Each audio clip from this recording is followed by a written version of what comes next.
mistake on the Periscope anymore where I put my fingers out there so it looks like a bump ball. Yeah. Where episode 91 is going to have more freaking watches than anything else in the history of mankind. Yeah. But anyway, welcome to episode 175 of the F and Marks podcast. I'm Jay. And I am the brainless one. Thank you for tuning in. A lot of stuff going on with wrestling in the past couple of weeks.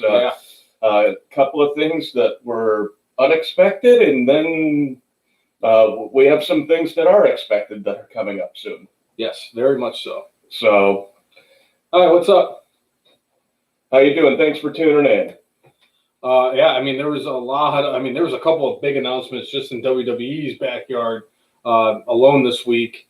In regards to two different championships too on both shows. Yes. And not like two different championships on both shows. It was just a championship on one and a championship on the other one. Both of them ended up with no champion for a brief moment. Abeyance. Yes. And WWE vacated has officially regained one of its championships too. Yeah, very long title reign if you count the overall days of vacant. Yes. Over the years. Yes. So. But a lot to get into. Money in the Bank was last Sunday, and I got to say I was greatly impressed with how they did the whole Money in the Bank situation last week. They were, another example of where they took chicken shit and turned it into chicken salad. Yeah. So that was impressive right there in its own right. And just like Duff, a lot of people are talking about the whole the mystery hacker. CM Punk had a little bit of fun with that this week and everything. Yeah. And just a lot of different stuff. I mean, Double or Nothing looks like it's going to be going on without a hitch. We even had the return of NWA this week too. They actually had their newest episode. I think it was like episode 27 or something like that. I wanted to take that opportunity to actually check it out and everything, because I'm always, especially in this time period where there's not a lot going on, I am always open to suggestions when it comes to wrestling. I'm glad I was able to get caught up on the Dark Side of the Ring. We have more stuff going on with Dark Side. Jeez Louise, we got a lot to go through today. And we didn't even talk about the Undertaker's Last Ride, which debuted the first episode after it did debut after Money in the Bank. Yes. So just a whole mess of wrestling going on that we have to get to, and I'm excited. What's up, man? Seth, how you doing, man? Because the weeks that there's not a lot to go on and everything, we just kind of wing it and everything. We pray for days like today, where we have an incredible week with a lot of stuff and a lot of surprises and a lot of great wrestling stuff. So I say we get right into this. Yeah, man. I say we kick off with Money in the Bank, because Money in the Bank kind of it starts everything else. First, I'd just like to mention the first match I actually wanted to bring up was the Universal Championship match between Braun Strowman and Bray Wyatt. And it was Bray Wyatt, not The Fiend, that was actually going up against Braun Strowman. The storyline that's been going on leading up into this is that Bray Wyatt has been trying to convince Braun Strowman to come back as the black sheep that he was when he was in the Wyatt family, and then kind of just went on his own to actually have a pretty solid career since he's left the Wyatt family.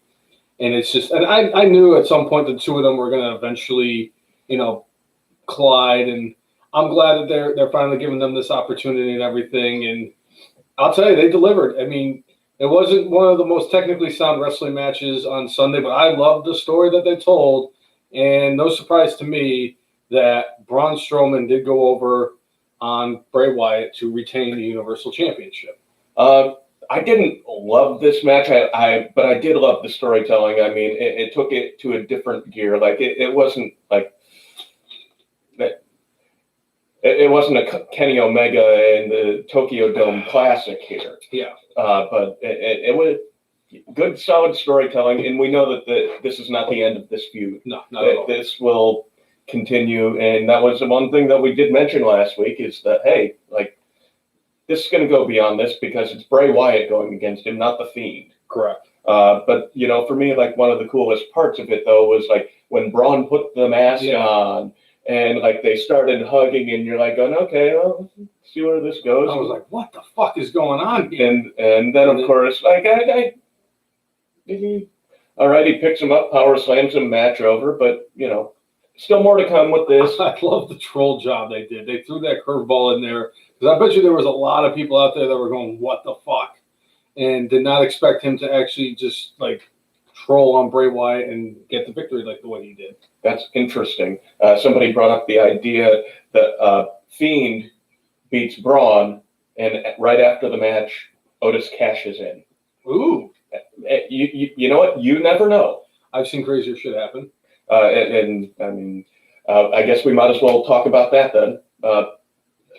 Otis Dosovich, surprise to me, but no surprise to that guy, won the men's Money in the Bank ladder match. Now, the men and women's Money in the Bank ladder matches were going on simultaneously, and just want your thoughts on how they presented those. I was curious to see how they were going to start the whole match off because they said they were going to start at, the ground floor of Titan Tower, and they actually had the women in the lobby, and they had the men start out in the gymnasium.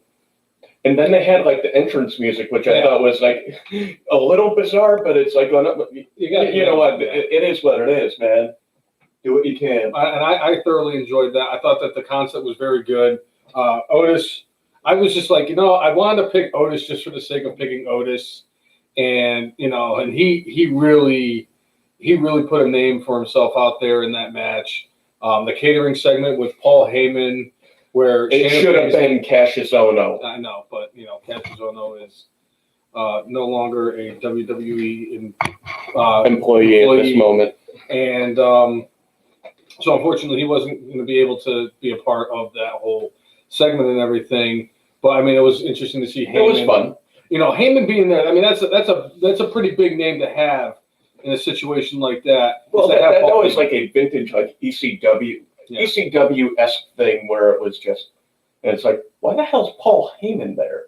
Right. Or when Big Johnny was there, why the hell was Big Johnny there? People power. And he ate a not pie. literally, but he took a pie to the pie. Yeah. Right. Shayna Baszler putting Rey Mysterio in the headlock, and then when she let him go, and he got sandwiched between Nia Jax and Otis Dosovich, and I just thought that the whole idea of what they did with the whole Money in the Bank was interesting.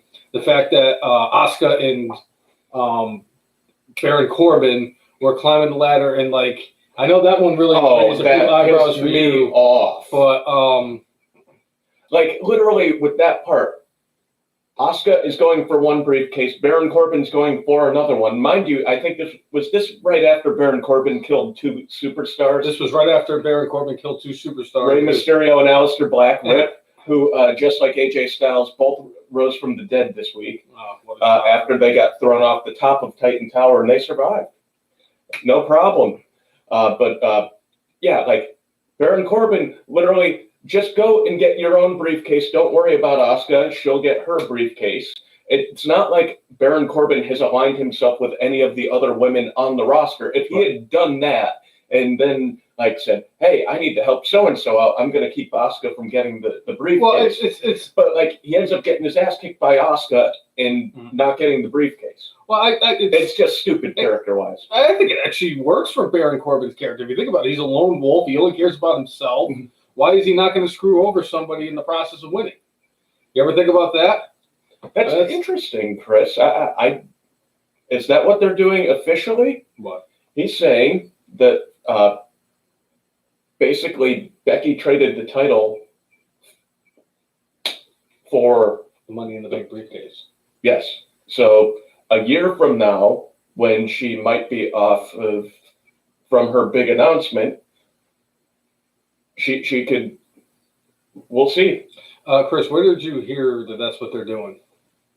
I'm curious. Not that I question it or I mean, it does seem like I'm questioning it, but I mean, in a situation like that, I'm curious because I haven't heard anything on that since Monday.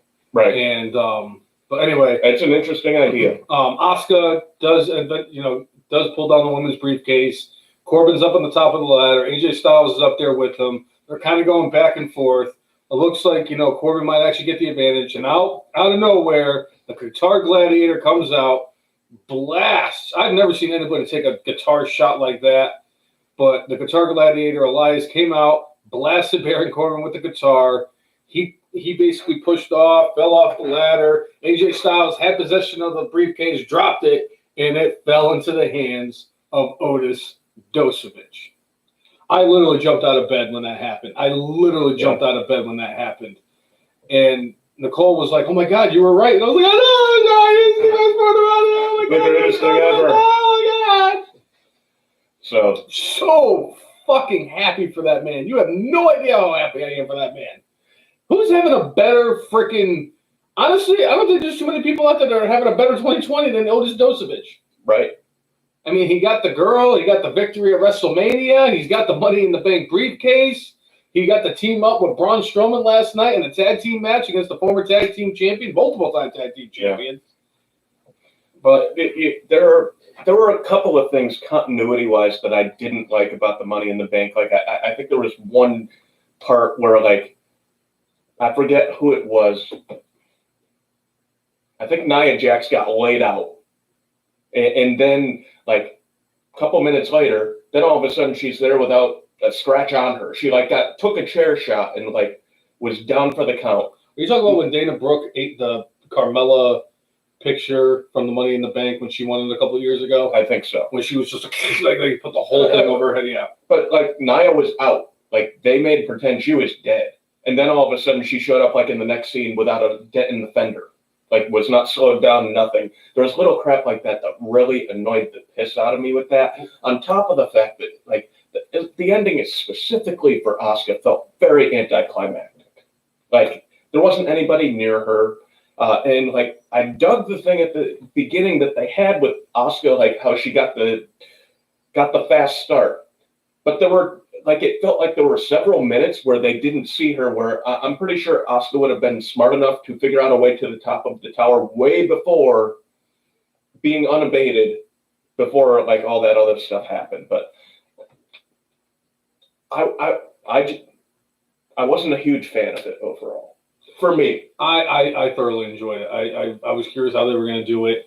I wasn't sure exactly how they were going to do the whole we're doing it at Titan Tower type of situation. Oh, boy. That's funny. I misread that. I thought it was he is the father. I'm like, wait, he is the father. What if he isn't the father? Yeah. What if Roman Reigns is the father?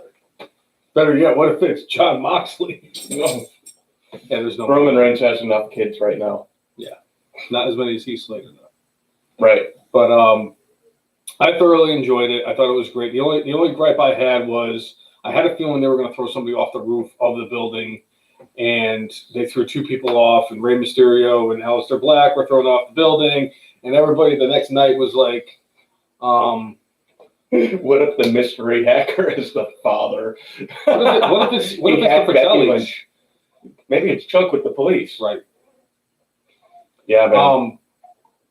But and of course they're both back the next night, and I thought that was kind of stupid. That was the only thing that really I thought was stupid because I mean, at least AJ Styles was dead for like 3 weeks, almost a month.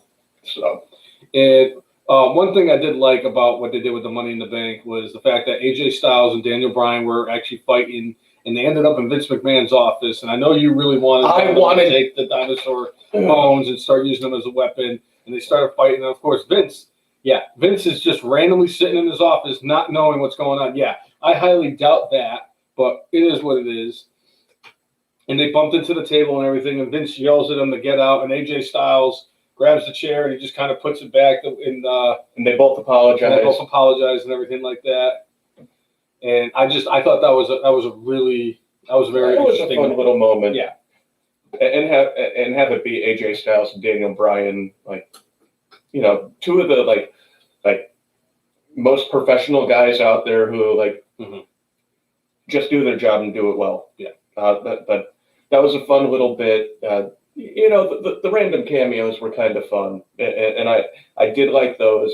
But I don't know, flow of the match and just like again the anticlimactic end of the women's Money in the Bank match, and it was like we had no commentary, and then all of a sudden there was commentary at the end when somebody won the match. Yeah. It was like they could have done commentary the whole time, but like all of a sudden it felt like I don't know, it felt like it was put on. Yeah.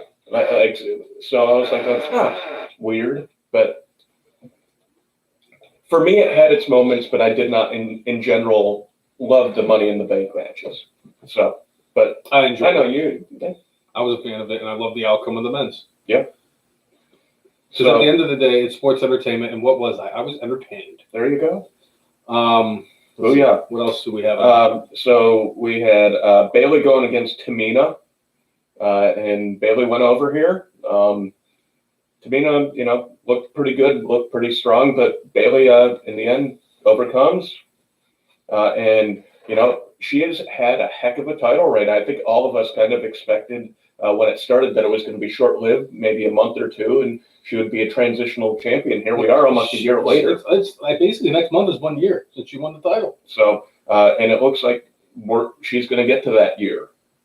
I don't know if she's going to pass out Becky, but as far as having a longer title reign, but nobody's going to pass out Moolah. But Hey! You don't know that. I'm going out on a limb here, and I'm going to say that nobody's going to pass Moolah. Well, it's not like Moolah held the title for like 5 years or anything, or 27 or 10. You ruined it. I was gonna build up, and you're never mind. Oh, see, what you need to do is actually communicate to me that that's what you're doing. Yeah, but I didn't even you don't communicate. I didn't know that's the route we were going to go. Hey, Anyway. I'm a former FedEx driver. I run the route the certain way that I run the route. Right. Reckless abandon. So then we had what I consider the match of the night, Seth Rollins versus Drew McIntyre for the WWE Championship. Really good match. I mean, if there was a crowd there, it would have definitely heightened this match. As much as I was not a fan of the fact that Seth Rollins, who lost twice at WrestleMania, was now in a title match against the WWE champion month later. I don't like the look of that, but hey, it's WWE, and they did put on a really, really damn good match. And honestly, the thing I was most surprised at the end was that Seth Rollins shook the hand of Drew McIntyre after he had been beaten.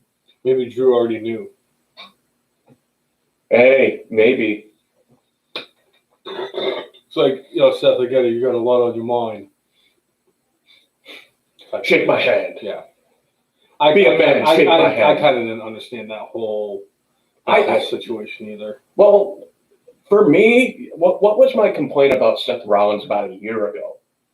He was dull and boring. Because he didn't have a character. His character, they came up with monikers for him, but you didn't see anything as far as character. Lately, with the Monday Night Messiah thing, you're seeing some of that. And him being a heel and shaking somebody's hand is something where you're like, that's weird. It is weird. Why is he doing it? And then when you see Monday Night Raw and he had a megatism, it enhanced his character. He finally actually has a damn character instead of being Mr. Vanilla. Right. So I like it. I agree. So we had that, and then we had the tag team championships in a fatal four-way, and New Day retained. No surprise, and just like we expected. Well, it was a surprise for you. I'm really not surprised, though. It was a surprise for you because your pick, you did not Jesse pick this last week. No, I know. You said that I thought the Forgotten Bums were going to win. Because it's the way WWE is booking. Was I really surprised that the New Day won? No, I wanted to do something different. I wanted to throw kind of a Hail Mary here, okay? I did the same thing with the Money in the Bank. I was right. Yeah? So I got it wrong with the Forgotten Bums. All right? I'm sorry. Well, are we really surprised that the Lucha House Party ate the pinfall? No, not really. Not at all. That's what they were there for. Yeah, basically. So the Forgotten Bums didn't have to eat the pinfall. So, but all in all, fairly entertaining match. And New Day retains, and we'll see what happens with all that. I'm sure they're going to lose on TV in the next week or two to somebody who is not challenging for the titles, and then they will beat that team at Backlash. Tell you who it won't be. Heavy Machinery. Yeah? So, That was a horrible Otis Dosovich impersonation. Right? It was a horrible Otis Dosovich impersonation. Kicking off Monday Night Raw this week, we had Becky Lynch come out and make 2 announcements. She announced that she was basically the winner of the Women's Money in the Bank champion, or Money in the Bank contract, was now the WWE Women's Champion. And I thought it was kind of weird too, because like heading into Money in the Bank and everything, Becky they were teasing on Raw that Becky was going to confront whoever won the Money in the Bank, and a lot of people are like, well, that means that whoever it is on Raw is going to win the Money in the Bank ladder match for the women. You know, even though they showed the graphic for all 6 women, and any one of them could have done it. So I was curious to see why that was the way it was, and once they said that Becky had a huge announcement, I'm like, oh, I know what this means. Huge. And then immediately after relinquishing the title to Asuka, which Asuka had one of the greatest victory reactions ever, and then she says, and I'm going to be a mom. And it's like, wait. How can a man and the man have a child? How can the man be pregnant?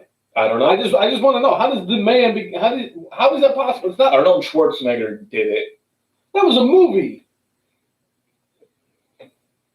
So the real question is, she's going to be a mom. Is she the one that's holding the baby, or is it Seth Rollins? Maybe it's Seth Rollins. That's the reason why he tismed out, was because he's like, wait a minute, I'm going to have a baby. Yeah. Right. I don't think I could do a Seth Rollins tism sound. But you know what? I'm glad for Becky and Seth, and I feel a little bit bad for Ronda Rousey right now. She has been away from WWE for 13 months trying to have a child. And Becky Lynch gets it while she's the WWE Women's Champion for Raw. She took from Ronda Rousey. And it's between that and what was the other meme I've seen? The other meme was Becky Lynch isn't the only Irish man that Seth Rollins caused to relinquish a world title. I fucking love it.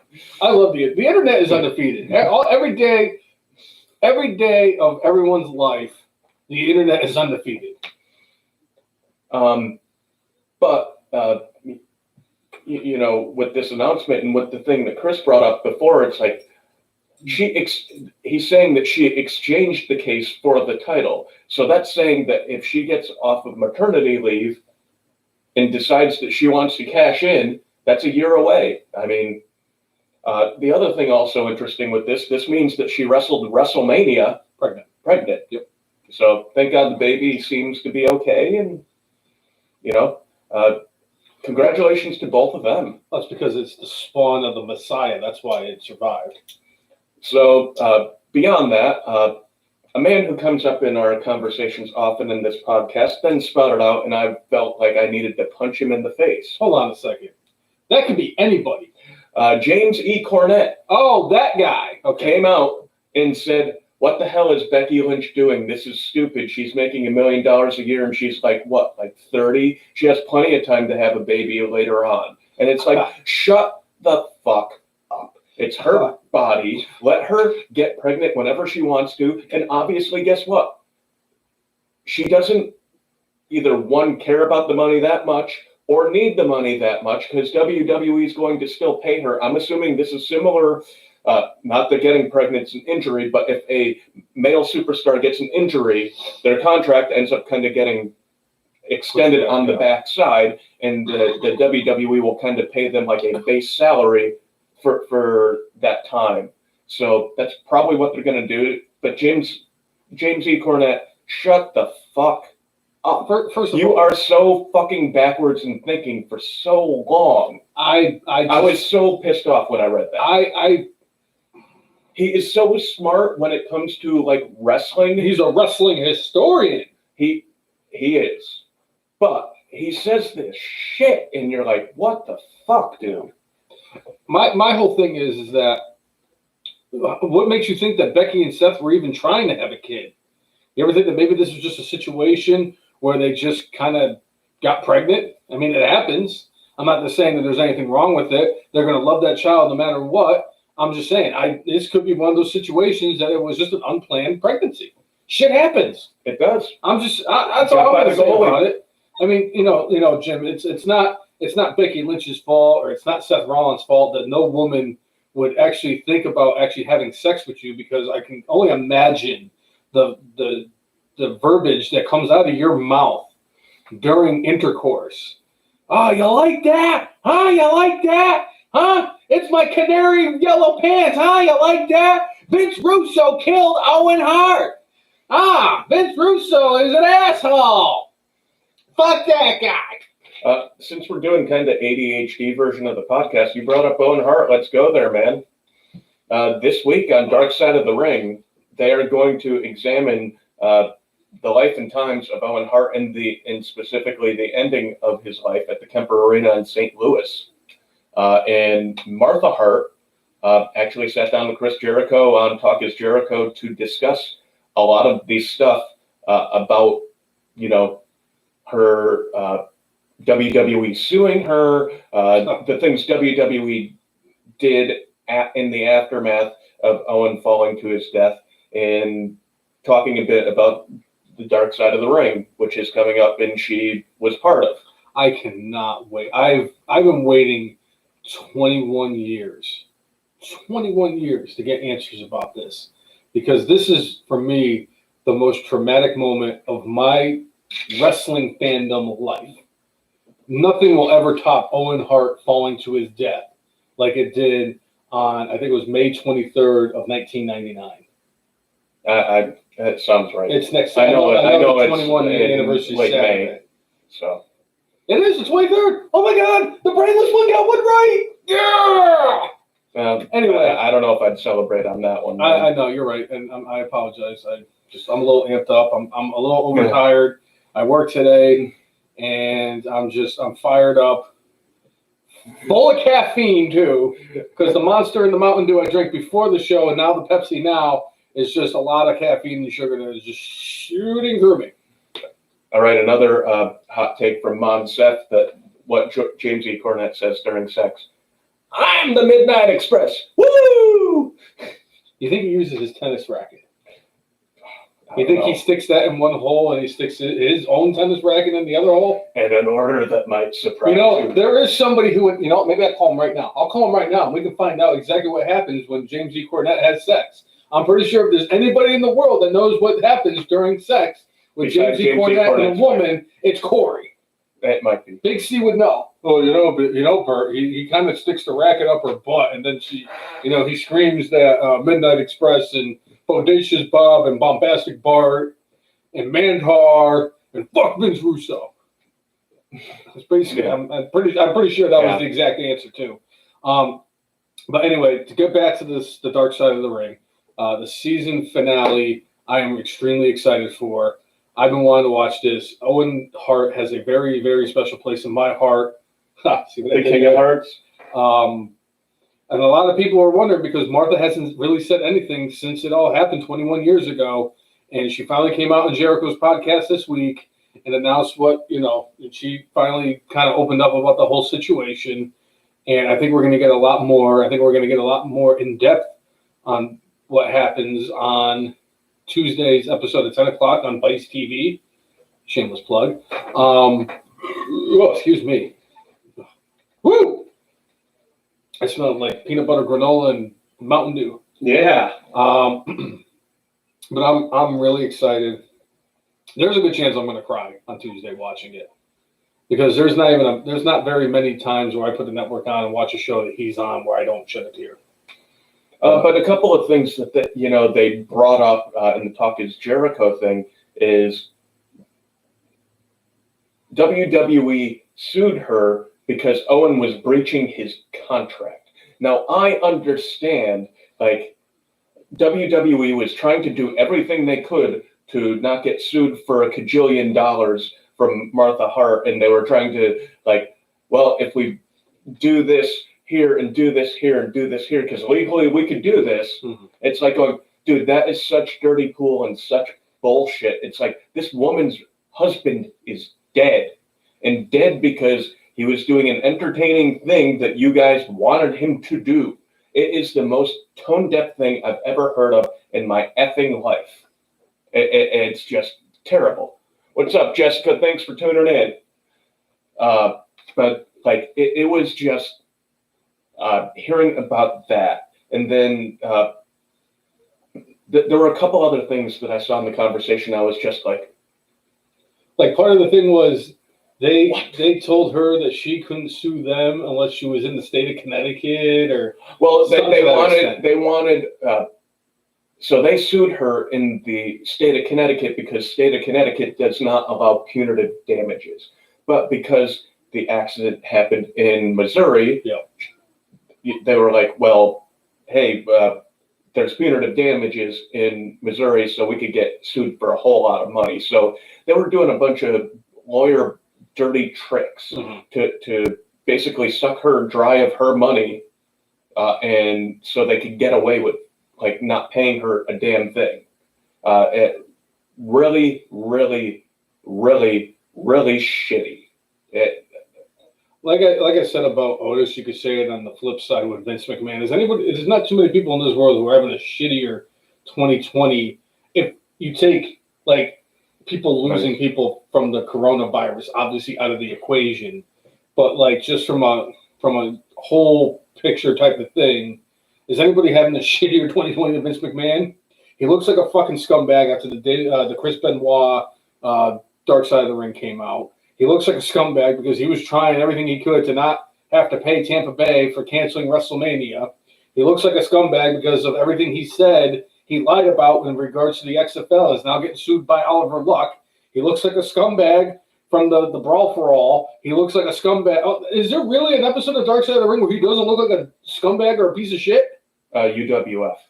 Oh, yeah. He wasn't in it at all. Well, yeah. I would say he didn't look bad in the. He only looked a little bit bad in the last ride of the Road Warriors. That was awesome, by the way. You know what? I thought it was really good. Like, when WWE did the thing with Hawk, where like he was drunk in the ring and things like that. He was climbing up the scaffold. That was a little bit in bad taste there. I know around that same time, WCW did the storyline with Scott Hall doing a similar thing, but it's like, I know that these are supposed to be characters and they're supposed to be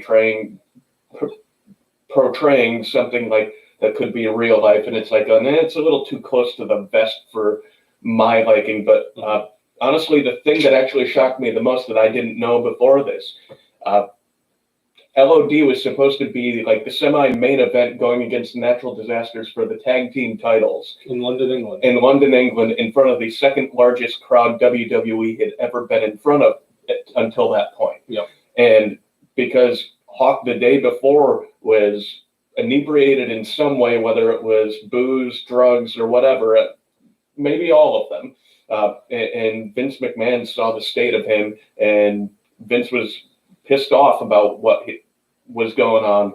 Like, then they ended up in a match against Money Inc. They ended up winning, but like they weren't going to do the doomsday device because they were afraid Hawk was going to fall over.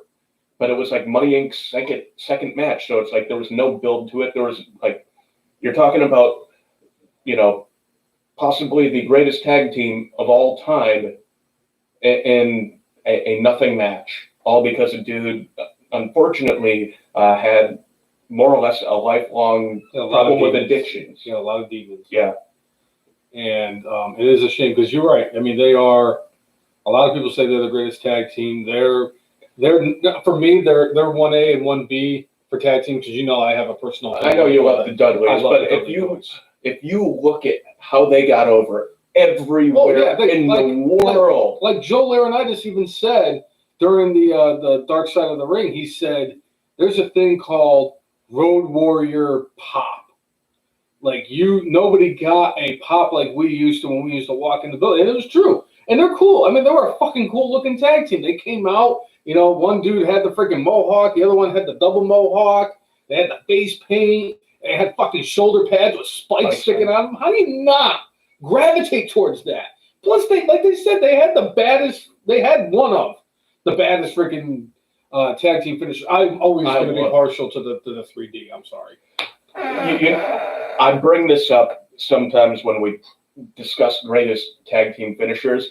I'm sorry, the Beverly Brothers to me had the greatest finisher of all time. Like, I love the heart attack. For me, when Demolition did like the elbow with I love that thing too. But like the Beverly Brothers, as much as I preferred them when they were like the Wrecking Crew, when they were like world class, like, and I was not a big fan of their attire in WWE. Their ending move looked brutal. And if they messed it up, somebody was going to get hurt. I think a few people did get hurt, but it's so good. It's always funny watching them because, like, I've seen after you said that, I've seen more and more highlights, whether it be from YouTube, whether it be on something I've seen on Instagram, somewhere on social media. I will see it, or I will watch something on whatever, and I've seen that finisher, and I'm like, yeah, I can see, like, if you're a professional, like you're a legitimate tag team, like if they did that finishing move on like Rick Steiner, or if they did that finishing move on like whatever, yeah, they're gonna probably take that finisher better than when you have like a local competitor named like Steve Smith, who's going in there and he's teaming up with like Joe Schmo, and you know, Joe Schmo and Steve Smith. That's great. That's a great match. And it's like, you know, the local competitor is gonna almost die in the ring because he's gonna get dropped on his head. But you're right. That is an impressive. I still love the Dudleyville device. All right. So on our live chat on YouTube, we have somebody asking, do we think Corey Graves could be the SmackDown hacker? If you remember back in 2017, Corey played a similar hacker role in Enzo and Cass in that storyline between Angle and Jordan. Plus, the SmackDown hacker storyline may be a way for his in-ring return, because when Edge came back, he talked about how that was something that made him, at least for a moment, think about making an in-ring return. Now, I would not be in favor of that, but, you know, it's Corey Graves' decision. Personally, I think that them doing Corey Graves as the hacker would be a better decision than if it was a returning Ali or a Chad Gable or something stupid, which I'm almost banking. Like, if I could call... If it's Hornswoggle. I'm just telling you right now, if I could call Las Vegas and put a bet on it, and I could bet heavy, I'm going to bet heavy on it being something stupid. Because it's going to be something stupid. What in the last 30 fucking years of my life as a wrestling fan would tell me differently that Vince wasn't going to do something stupid with the hacker? If we find out the hacker is the Black Scorpion, that might be the greatest Scorpion of all time. Okay, that would be all right. I can live with that. If it's the Black Scorpion, that would not be the dumbest thing they've ever done. Steve Smith is Stan Smith's son. That's true. Yes, American Family. And Steve Smith also played wide receiver for the New York Giants, and the other Steve Smith played wide receiver for Carolina. Yeah, in Baltimore. All right, Monsef brought up he enjoyed the APA finisher. APA. Can I just like to say that JBL might have the most underrated finishing move in the history of wrestling. The clothesline from hell is just I got hurt watching it. So also Dark Side of the Ring for the last ride of the Road Warriors, like when they talked about how their first couple of years they didn't know how to work very well, and like when they showed some of the clotheslines those guys gave, and I mean, those are very large men who are very strong that, like, I mean, literally turn these people inside out just from brute strength, not because like the other person knew how to sell. It wasn't selling. They actually got their asses kicked. Oh, like, that's why I used to love watching them like go against like the freaking Steiners or Nasty Boys or Harlem Heat or Doom or what have you, because it was just a fight. Yep. And them against the Skyscrapers. Oh, so good. So good. Could you imagine if they actually had not, like if Hawk had not been a complete fuckhead and they were in the co-main event, and they had to try to either get Earthquake or Tugboat up in the freaking Doomsday device. I have no doubt the Animal could have put one of them up there. He probably would have shrunk like 4 inches, but you know. They showed him gorilla pressing what The Japanese dude. I forget his name off the top of my head. And he's a very 360 pounds, which is about tugboat size. If he could gorilla press him, Bobo Brazil. That's the name. It was not Bobo Brazil. I'm almost 100% sure. But I'm gonna look it up then. you just love taking out your damn phone during the podcast.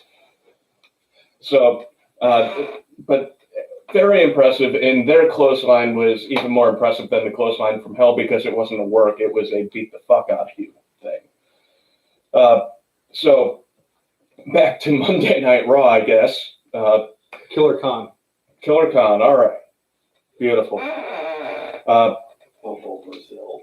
We had Bobby Lashley beating Humberto Carrillo. It was a no DQ match, and that was because week before during the gauntlet match, Lashley lost his mind and destroyed Carrillo to get disqualified. So they made this a no DQ match, and Lashley went over strong here. So, excuse me, sorry. They're finally doing something with Lashley, and they did a little bit more with him a little bit later in Raw, and we'll get into that. And they also did the thing with on Money in the Bank. I was so excited for MVP versus R-Truth at Money in the Bank. And the fact that R-Truth was on the main card of a pay-per-view. And then he's like, and MVP's like, nah, I got somebody for that. And then Bobby Lashley, I'm like, this is so stupid. Well, but they followed it up, and we ended up having a 6-man tag match later on Raw. Playa. Where we ended up getting R-Truth with Cedric and Ricochet going against Vink, Thorne, and MVP. And during this match, we ended up having Truth, Cedric, and Ricochet winning, and they ended up, I think they pinned Vink, I forget. But the thing with this is the WWE 50-50 booking where, like, nobody gets an advantage and nobody really climbs the ladder, so to speak. But at the end of it, we did have Bobby Lashley come to the ring and beat the crap out of R-Truth. And basically, when he was leaving, said, I need to talk to you, and talking about MVP. And I think MVP is going to become his manager, and it might be part of a faction now where the 4 of them become a thing. I'm not against that since Lashley is not the world's greatest talker. With him, he is kind of one of those less is more, let him kick ass, say a couple words and leave, as opposed to letting him have the mic for more than 20 seconds. I think he's better off with MVP than he was when, what's his face, the little shitty mosquito. Leo Rush. Leo was his manager. I'm curious to see what happens with this. Again, I'm just kind of like, I'm just a little devastated because I was actually looking forward to R-Truth and MVP on Sunday. Yeah, well, it is what it is. They're using those guys to build up others, I guess. So, got that. Then we had Angel Garza squashing Akira Tozawa. Now, one of the things that they did with this is they had Garza and Austin Theory and Andrade kind of arguing at one point. And basically, this ended up setting up a thing where McIntyre comes out, beats everybody up, except for Andrade. And it set up a match between Andrade and Drew McIntyre, like literally like right after that. Champion versus champion. Yep. So no matter what, the champion's going to lose clean in a non-title match. But at least it was champion versus champion. So this is, I think, one of the few exceptions to the rule where I'm like going, okay, on top of the fact that the main champion did not lose the non-title match. Andrade put in a good effort, and like, if you're talking like in-ring psychology-wise, like as much as I wish this match was a bit longer, McIntyre came off a hard-fought victory from the night before in the pay-per-view where his shoulder got worked over. And if you go back even further, when the two of them were in NXT, he was, I believe, it was Andrade versus Drew McIntyre, the match where McIntyre injured his arm. and try to become NXT champion. So they had a hell of a feud down there too. They had some pretty good matches. So, like, thinking of that psychology, and Andrade put that into this match, but Drew came out on top, and he should. And the thing with Drew is he keeps on kind of he has a new challenger like every week, and it's not always a title match. And they already announced for Raw he's going against King Corbin. So I always enjoy seeing a couple of like tall dudes who are big beat on each other. So that's what we're going to get on Monday Night Raw. I'm sure McIntyre is going to win. If there was a crowd there, it would make this much, much better. But I love the fact that Drew McIntyre is going to be fighting Corbin in 2 nights after what happened with Corbin last night.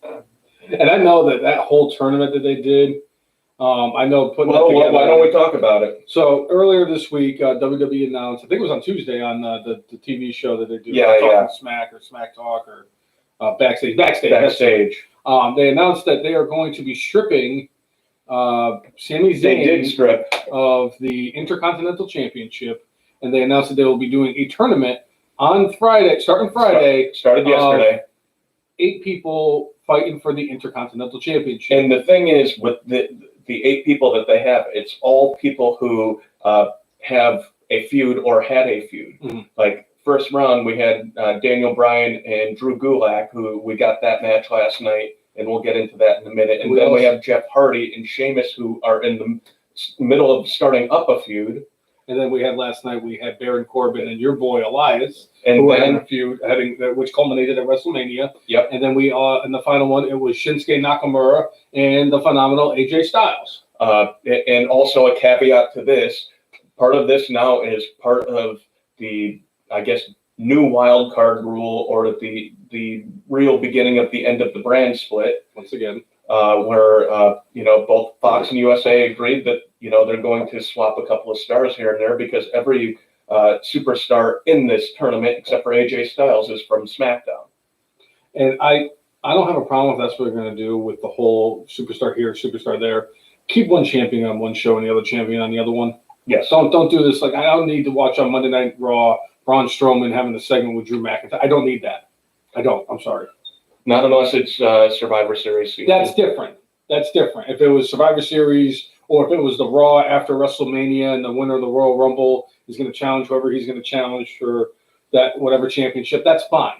But it's just a random Monday in the middle of freaking July. I don't need to see Braun Strowman on Raw with Drew McIntyre holding these balloons. So Chris chimes in saying what they did to Zayn is horseshit. He's at home with his family, and the border is closed to travel. Vince is just being a vindictive piece of shit over it. And it came out last night that Zayn is actually trying to get out of his WWE contract because he's pissed over how he's being used. Well, it's the same thing going on with Jordan Devlin. Devlin was the reigning cruiserweight champion, and because Ireland is not letting him into this country, he had to relinquish. He hasn't relinquished the title. They're having an interim champion, where I guess they could have done the same thing for Sami. The one question I have here though is how is Sami able to get to WrestleMania? There is nothing confirmed, but the rumors are that Sami didn't like the coronavirus and was fearful. If that rumor is true, and this is the reason why he's not showing up, if that's true, how is he able to show up for WrestleMania? To me, it's, again, if that first statement's true, that he's not showing up for fear of the coronavirus. It's like the old... He wants to get the WrestleMania paycheck. And then all of a sudden, I'm scared of the coronavirus, and not showing up because he's not getting paid as much. If it's what Chris is saying, what's up, Eric? What's going on, Eric? The infamous Gags the Clown, baby! But now, if it's because he's stuck in Canada and they strip him of the title, that's bullcrap. Now, NXT is run by Triple H, so you got a different hierarchy. But it'd be nice if there was a standard. What NXT set was than the thing what WWE does with the main roster. But, a lot of this is speculation. Who knows? And I can understand, I guess, to an extent where Sammy would be pissed how he's been used. It's like he's been healthy for the last couple of years and has been mostly a manager. Yeah.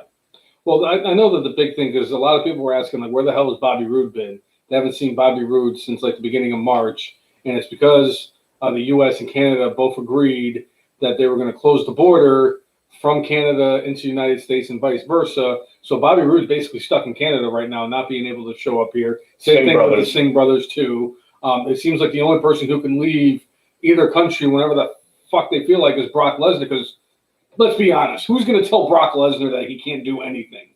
I'd like to see somebody at Border Patrol. So one of the Mounties at Border Patrol should tell Brock Lesnar that he can't go into the United States so he could take them and he suplexes them into the woods. That's what I want to see. Just like he should. That's what we should get. We need, because they're all in Canada together, we need Brock Lesnar versus the Singh brothers in a 2-on-1 handicap match at Brock Lesnar's freaking house. That's what I want. Versus Sami Zayn. Versus Bobby Roode versus Santino Marella. No. Santino's in Canada. So? He's there. How about Bret Hart? Bret Hart in the match. He'll die to Brock Lesnar. I don't think that's a good idea, Jay. He might die. Yeah, he might die. Yeah. And I wouldn't want that. It's bad enough that Vince Russo killed his brother. Sorry. Not sorry. But it is interesting because if that was the case, then it really did seem like Sami Zayn was just trying to get that last paycheck, that big paycheck for WrestleMania. If it's coronavirus. Now, if he's stuck in Canada, then But again, it comes down to, like, he was at WrestleMania after this had already been determined. Yeah. He knew that if he flew back, if he's stuck in Canada, he knew if he flew back, he was going to be stuck there. Mm-hmm. I'm pretty sure that they knew well enough ahead of time that Sammy could have said, hey, can you relocate here with me for the next couple months? I know that sucks for uprooting your family, but, there are so many different ways you can do that. So, yeah. Anyway. Thank you. I appreciate the fact that I got the love for the PBR. Yeah. The greatest shit beer in the history of mankind. Yeah. It's a step above Bud Light, in my opinion, and it's 27 steps above Natty Bo. Right. Natty Bo does taste like the puddle water that you pull out, from the ground outside after a rainstorm.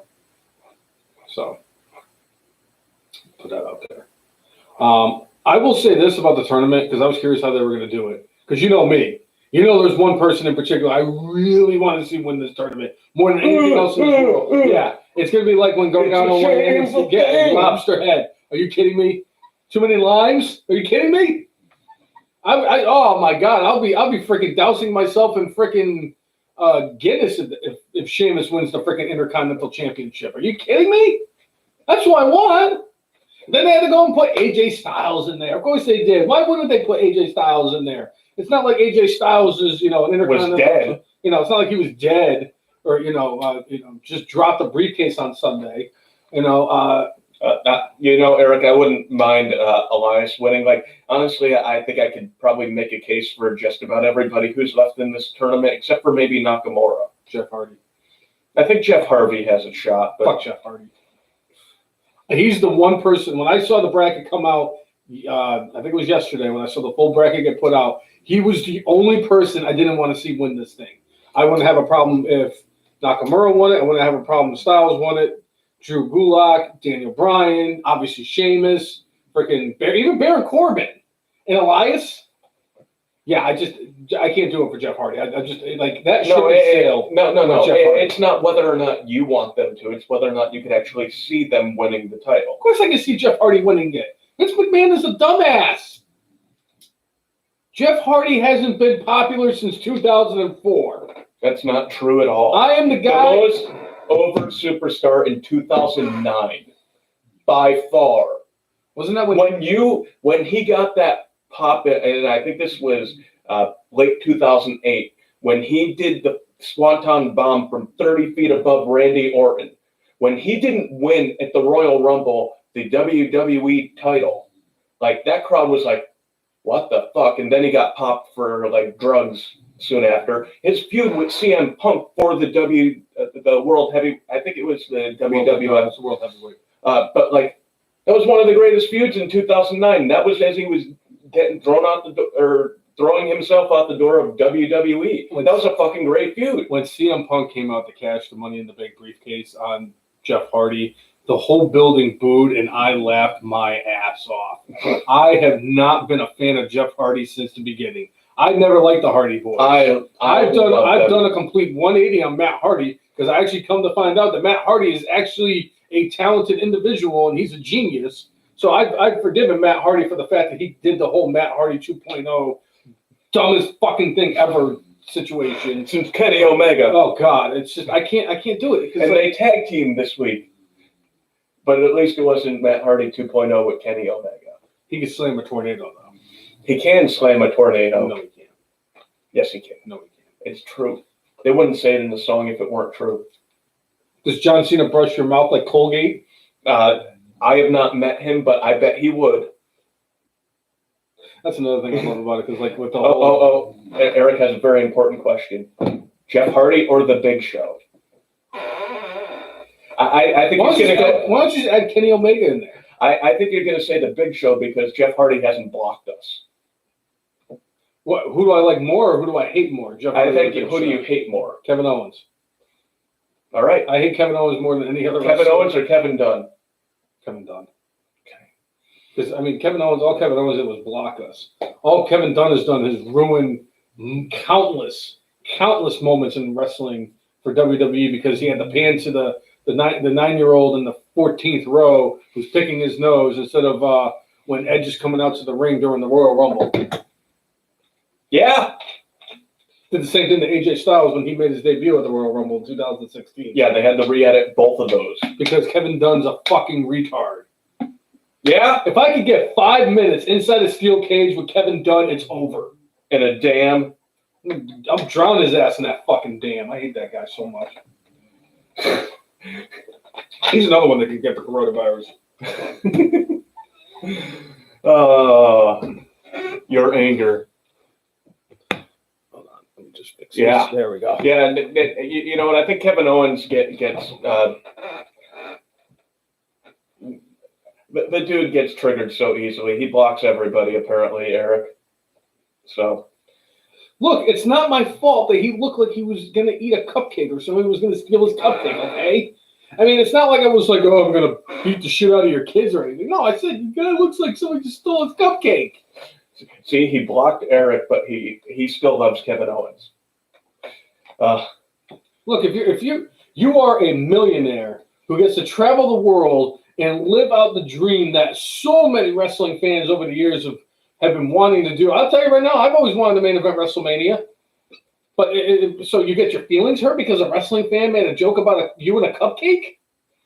Come on. It's not like I said I was going to rape his wife or something. All I said was the guy looked like somebody stole his cupcake.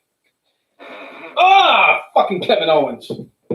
All right, while you're in tism mode, I'm going to calm you down a little bit. We had the return of the Iconics on Monday Night Raw, which caused me to have a slight tism. Why? It's not like the Iconics beat the Raw or the Women's Tag Team Champions in a non-title match or anything. Oh wait, they did. You know what? I am officially retiring a champion losing in a non-title match to a non-title holder as part of my Bad or Brainless. I'm just retiring it. It is now in the Good, Bad, Brainless Hall of Fame for me. There is no, hold on, wait. Well, I just made it right now. What's up, Tommy? I put it into my Good, Bad, and Brainless Hall of Fame because guess what? I cannot, you know what? I will, it's officially retired from that. It's retired. I do it too often because it happens every fucking week. It's happened every week for the last, 2 months. You can't put it in the Hall of Fame. I'm fine. I'm retiring it. Just retire. I'm retiring it. It's done. That's fine. I will never, for as long as this podcast is going, and as long as I have breath in my lungs and brain power in my brainless brain and a heartbeat in this chest, I will be doing this podcast. And as long as I'm doing this podcast, stupid WWE booking will always be a part of my good, bad, and brainless if justified. So Eric said that he got blocked because he asked for a retweet and said that his boss would give him $100 if Kevin Owens retweeted it, and he got blocked. God damn it. Kevin Owens needs to get coronavirus too. Yeah. What a fucking... You know what? I'm going to unblock him on my personal account, and I'm just going to verbally assault him and give him a reason to actually block me for real. Call my Christopher Brown said he blocked me a few years ago when I playfully suggested he become a spokesman for Old Country Buffet. All right, that's good, Chris. All right, I like that, Chris. I'm sorry. That's good, Chris. Eric Clark, thanks for tuning in, man. Gags the Clown didn't get a retweet. Wow. You know what, Gags? If you want, I'll tell him that, like, yo, I'm gonna sick Gags the Clown after you, Kevin Owens, you fat fucking piece of shit. And not only Gags the Clown, get the whole cult of Gags. You know what I'm going to do? To go I'm after just going to him. go into my notepad on my phone, and I'm going to type out a very long, thought-out insult that I'm going to send to Kevin Owens, because I'll tell you right now, 320 characters is not going to be enough for me. And I'm going to attach that and send it to him in a tweet and see if he blocks me again. You know what? I got an idea. I think Eric needs to possibly set up a Gags the Clown Twitter account, and then maybe challenge Kevin Owens to a match. Oh, I'd fuck up Kevin Owens. I don't care how much. I think it would be fantastic stuff. I would just throw cupcakes at him. Well, if you're Gags the Clown, you're going to sit there and stand there creepily with a balloon.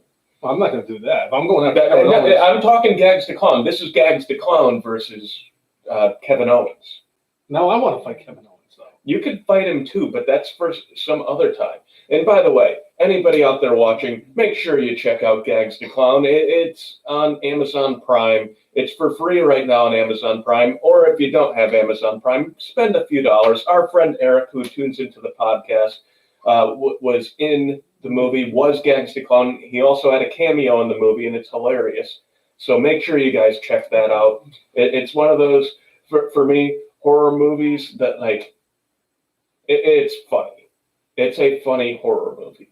I enjoyed the heck out of it. I wonder how many times I have to pitch it to Corey about it, because that's right up his wheelhouse. He loves those type of horror movies. I think you need to watch it with him when you have one of your days of having Dr. Pepper and... Oh, Cousin Jay. I've been wanting to watch Super Troopers with Corey for about 3 years now. I've also wanted to watch Clash of the Champions 13 with him for about 2 years now. I've got a great idea. Why don't you bring the Xbox to his house while you watch all of those things? That way you will take care of everything. His head would explode. His head would absolutely... If I showed up there with the Xbox One, Super Troopers, Gags the Clown, Clash of the Champions 13, wearing an Eagles jersey, Corey's head would probably explode. He wouldn't know what to do. I think it would be great. Yes, but I'd have to be the one that had to clean up the brain matter all over the house. Right. So I don't think that's a good idea. So the Iconics returned to Monday Night Raw and defeated the Women's Tag Team Champions, which obviously is setting up for them at Backlash to have a title match. I am very happy to see the Iconics back. Me too. I know that they don't have an awful lot of women's tag teams, but there's got to be a different way to get a tag team match. You could have a few makeshift tag teams put together and have them either have a tournament or at least have them like a fatal four-way or a gauntlet match. Or a gauntlet match. They love the gauntlet match. Nothing against the Kofi Kingston and Seth Rollins gauntlet matches that are still going on, because those were classics. But Iconics return. They look good. I don't understand why they were off TV for so long. I don't think they've really changed their characters much. I heard that supposedly creative had nothing for them, and it's like when they went out there, they always got a reaction. How does creative have nothing for you? Even if they're not the best wrestlers in the ring, that people wanted to boo them. but we're entertained the hell out of it. I love By the fact when they won the titles at WrestleMania 35, they actually got a really good reaction for that. People wanted to see them win the tag team titles. Probably because of the fact that everybody was tired of freaking Bailey Manning and Sasha Banks. So that was that. And then we had in the last match of Monday Night Raw, we had two men that were considered possibly dead on Sunday evening. Aleister Black and Rey Mysterio, both presumed dead on Sunday, were alive and well on Monday Night Raw, and they beat Murphy and Rollins. But the thing about this match was specifically Seth Rollins. Seth Rollins was the freaking man here. See what I did? See what I did? But like Rollins was kind of out of it because one, he lost the night before. He lost two matches at WrestleMania, and then all of a sudden, I'm having a kid. Yeah, and his wife is pregnant. And then he just like there was a point in the match where like I forget if it was Black or Mysterio. One of them, I think it was Mysterio, like hit him, and that kind of snapped him out of it, and then he just went berserk. But in the end, we had Aleister Black and Rey Mysterio winning. But you know, the thing here was about Seth Rollins like snapping and like kind of like. And kind of at the end of it, he was like, "I'm sorry, Ray, it wasn't your fault," or something along those lines. He tips him because all the pressure and all the stresses that are going on. I mean, he's a messiah, so he's leading like a whole cult. And like the authors of Pain have apparently died because we haven't seen them. I know one of them is injured. I do know that, but like it doesn't mean that both of them need to be off TV. They could, be a triumvirate. Well, just like Animal said during the Dark Side of the Ring, when Hawk got hurt, he was out because he's like, if my partner's not there, I got to be out too. But there's been times that they've done it where, tag team partners out, they still go forward with one of the people. Like the Usos, yes, they're twin brothers. Okay, I can kind of see that. But it was interesting on the Dark Side of the Ring where he's talking about how Hawk would have like the 90 days of being suspended for drugs. And yep, I had to take 90 days off too. And so I'm sure that's what they're doing right here. But good character building for Seth Rollins. Finally, Agree. So it was a really cool moment. But for me, the highlight of Monday Night Raw actually was the main event segment, which once again, Edge and Randy Orton knocked this out of the park. Edge didn't even say a damn word, but he said everything with his eyes and with his interactions. It was freaking great. Agreed. And I'm really I'm excited to see how they're going to carry on this rivalry for the rest of the to see how long this goes and everything. They are two of the constant professionals in this industry. They're both seasoned veterans. Edge obviously was out of action for 9 years, and he got to work. And it's like, who do you put him in the ring with? You put him in there with the veteran of all veterans, a guy that he knows very well because they travel together, they work together, and I think this is good for both of them. I really do. Well, and the great thing with Orton's promo was he kind of said, "Hey, you beat me in a last man standing match because you figured, hey, I could find some weapons and I could take him out." And Orton threw down the gauntlet. What do you think about beating me in an actual wrestling match? So he has put out that he wants to face Edge at Backlash in a strict one-on-one wrestling match. No gimmick, no nothing. And Edge had kind of this look of unease, of self-doubt whether or not he could do this, and it was just great storytelling on both their parts. So kudos for them, two professionals who have been doing it for a long time, who know how to sell a damn match. And these guys, freaking awesome. Great segment. One of the greatest things that I saw all week. So SmackDown, we got, like we said, the Intercontinental Championship tournament. And we had two We matches. had two matches. The first one was Elias and Baron Corbin, and basically just an extension of their rivalry. And like you said, it just seems like either a rivalry that's about to start up or a rivalry from the past has been basically all the first round matches and everything. And no surprise to me, really, Elias did go over on Baron Corbin to move on to the second round of the Intercontinental Tournament. And then Daniel Bryan, who basically lost the Intercontinental title match at WrestleMania he had to Sami Zayn. And I know that probably triggered you when you saw that Daniel Bryan was part of that tournament. Now, since then, Daniel Bryan's won a couple of matches, so he still should be at the back of the line. But They needed they needed people, and it's not like he doesn't have to work to get to a title match. He has to win 3 matches. Yeah. And I'm not so sure he's going to get there anyway. And we might be getting a rematch that you'd like to see in round 2 of this tournament. Daniel Bryan versus AJ Styles? No, he's not on that side of the bracket. He's on the side of the bracket going against the winner of Sheamus versus Jeff Hardy. Are you telling me that Daniel Bryan and Sheamus could be going one-on-one in the second round? Yes. Huh. And I wonder who would be so Elias never fought AJ Styles or Shinsuke Nakamura. So fresh. But yes. So Daniel Bryan did go over on Drew Gulak. Drew Gulak. And they had pardon the expression, a phenomenal match.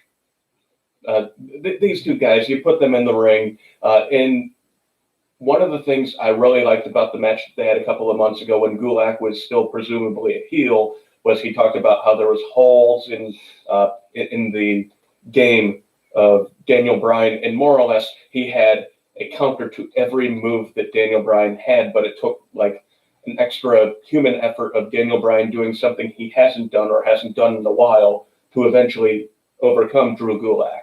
And, you know, it was kind of a continuation of that where like they're doing moves, doing counters to moves, and you're like, this is artistry. And they had a great match, but Bryan went over again. But Gulak does not look worse for being in a match with Daniel Bryan.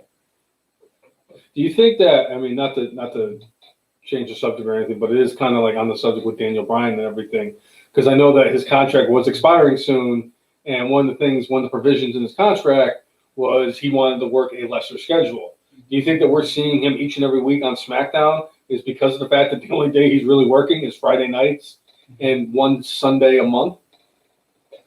Well, it certainly could be. I mean, and we don't know how long all this is going to go on. Like, who knows when they're going to have house shows again? I think it's going to be a little while. If at all, because there have been rumors around that Vince was actually contemplating just eliminating all house shows. Which they were losing money on them. So, I mean, again, I think short term, it's probably a good idea, but you build up the long-term fans by having them attend live events where they get to have fun watching professional wrestling. When you only show it on Monday, Wednesday, and Friday, and sometimes Sunday, you know, on TV, and they're only hitting, you know, a few markets as opposed to hitting all the markets, you know, a couple hundred markets. Like, now, another caveat to that discussion to we've talked about a few times that the wrestlers need an off season. Part of that would be because they're working 5 days a week and having their body constantly hit the ring, and you know, just when they get older, they eventually break down and have a lot of issues. Now, if he goes away from, you know, having the house shows, if it is better long-term for the health-wise of the wrestlers, you know, I'm all for it, although I'm guessing Vince McMahon is right now looking at this all for the dollars. Mm-hmm. And but either way, Daniel Bryan, I think his contract was going to be something akin to either what Rey Mysterio has had going or something akin to what Shawn Michaels had going back in the day, where literally Shawn Michaels showed up to TV and pay-per-view, and that was it. He didn't do house shows. But, or it could be like Rey Mysterio or AJ Styles at this point, who I think has like 100 dates a year that he does, as opposed to, closer to 200. So, but this could, be one of those things that, because he's working the reduced schedule, not everybody's Brock Lesnar, but when you're working a reduced schedule, you're probably not going to hold the title. Or a significant title. I wouldn't be surprised if Daniel Bryan hits the knee that beats Cena, Rob Gronkowski, in week 1 and takes the 24/7 title. I'm kidding. I'm absolutely kidding. I'm sorry. I don't know what the hell they're going to do with that. But if I'm handicapping this thing, I'm saying, to me, I think Sheamus is the one that's going to win this tournament. I'm not going to say that this is like a lock, but I feel strongly that Sheamus is going to be the one that comes out of this tournament the victor. Something tells me Jeff Hardy's going to do it. Yeah. Just because I don't want him to, and I just got this sneaking suspicion they're going to give him like a quasi-push, giving him the Intercontinental title. Although somebody like, let's say Elias kind of deserves the title more than... I think Elias deserves the title more than anybody else in this tournament, but that's just me. Him winning the 24/7 title a couple times isn't, good. And when Elias does win the Intercontinental title, he needs to beat the Honky Tonk Man's record for longest reign as Intercontinental Champion. That would be the greatest thing. And then he could come up with the Honkometer, one of the greatest gimmicks ever. Yep. I love that shit. Pal. So this match, lower mid-card of the women's division right now, we had Dana Brooke, babyface, going against Naomi babyface.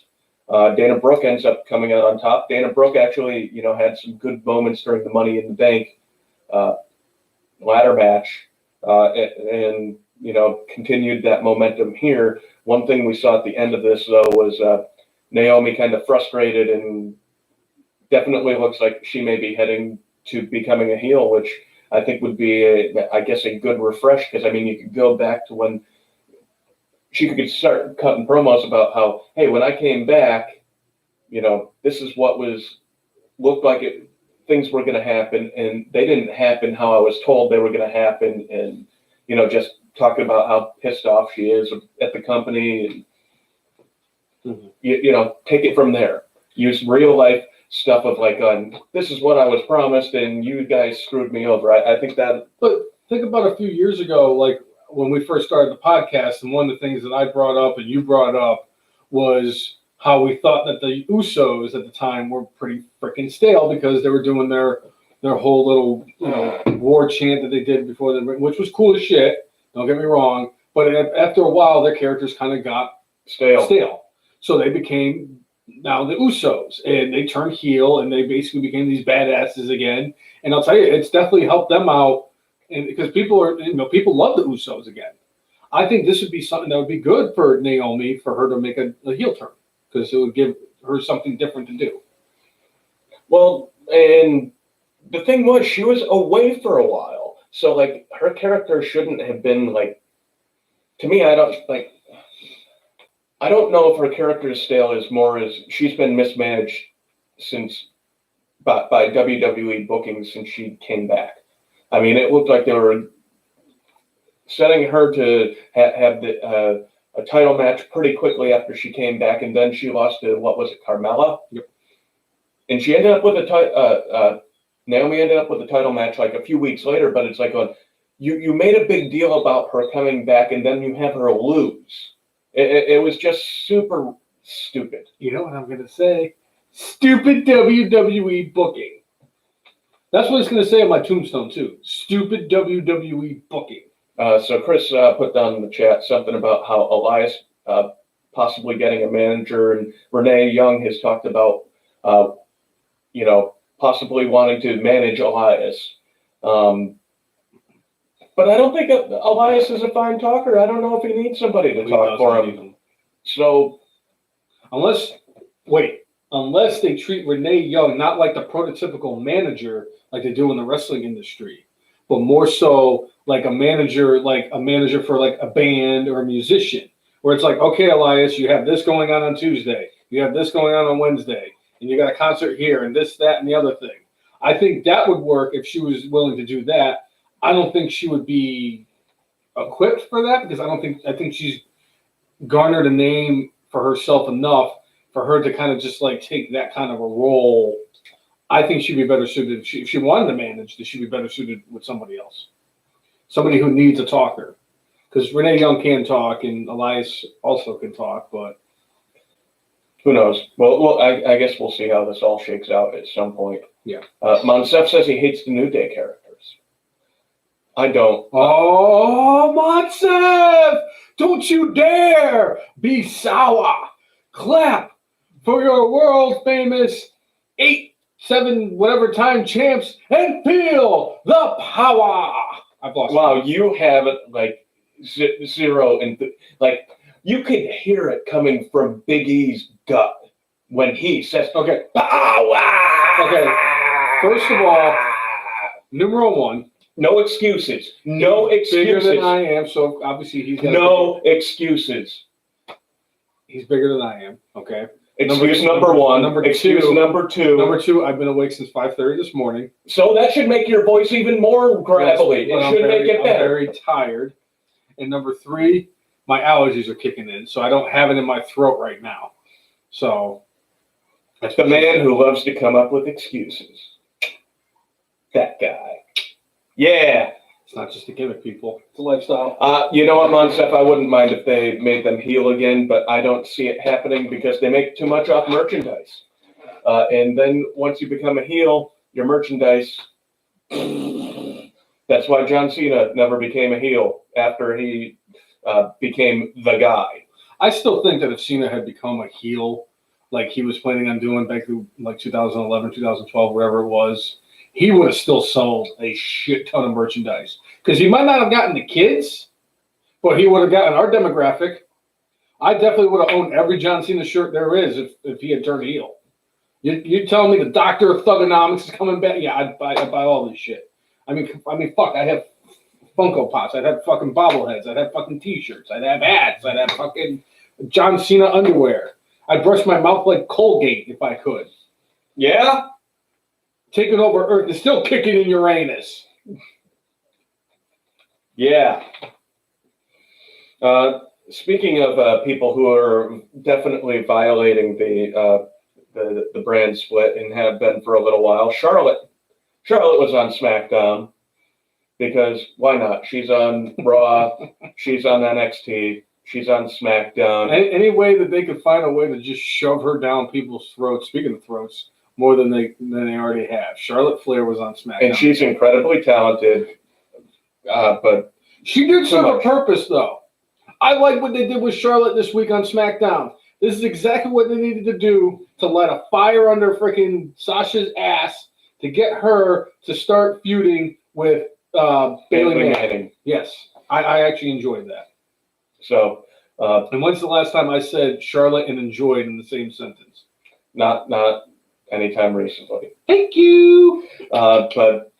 And Charlotte talked about having a future match with Bayley Manning. Maybe it's Survivor Series or maybe it's before then, but all we know is if Bayley's the champion, she won't be anymore. Yeah. That way Charlotte can beat her. Charlotte's going to pass her dad at the end of this year, and she's only been wrestling for like 5 or 6 years. How long is, actually, probably closer to 7 or 8 years. How long has her brother been since he passed away? I think 2011. It was Reed. It was Reed Flair. But she's going to pass her dad in 1/10 of the time that he wrestled, because Ric Flair started wrestling when dirt. There you go. That's brainless logic right there. When dirt. Ric Flair was wrestling for so long that Abraham Lincoln was sitting in the front row during Ric Flair's first match. Yeah? Ric Flair was actually on Noah's Ark, hitting the chops on the freaking hippopotamuses. and wooing. You like that? Woo! Oh, I'm surprised you didn't make a comment like, "Oh, see, you got that from your soul." You did. Woo! It's a woo. Yeah, but you couldn't do. Don't you dare be sour. You couldn't do that whole thing.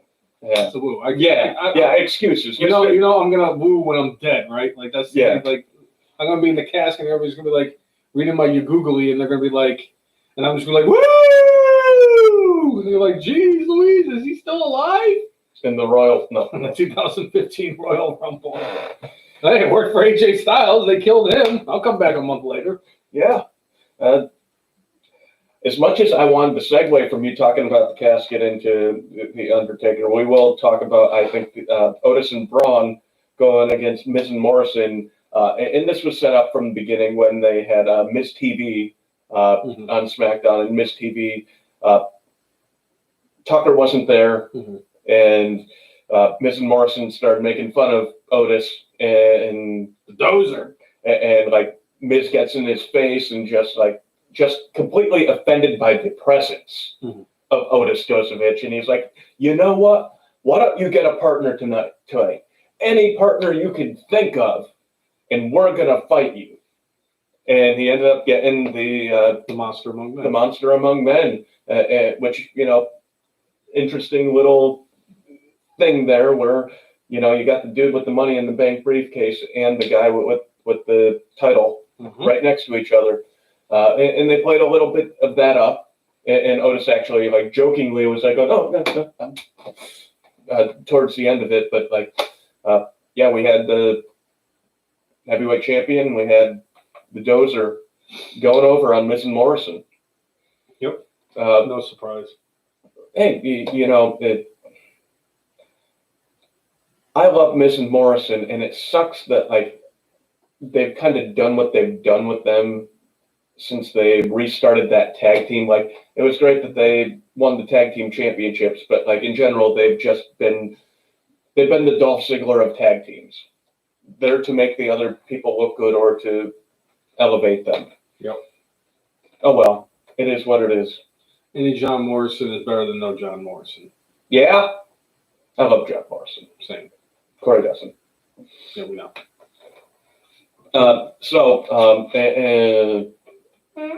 After Money in the Bank, they played the first of 5 episodes of The Undertaker's Last Ride. And I guess they've been shooting stuff for this for the last 3 years. We got to actually see the return of the GOAT to WWE programming.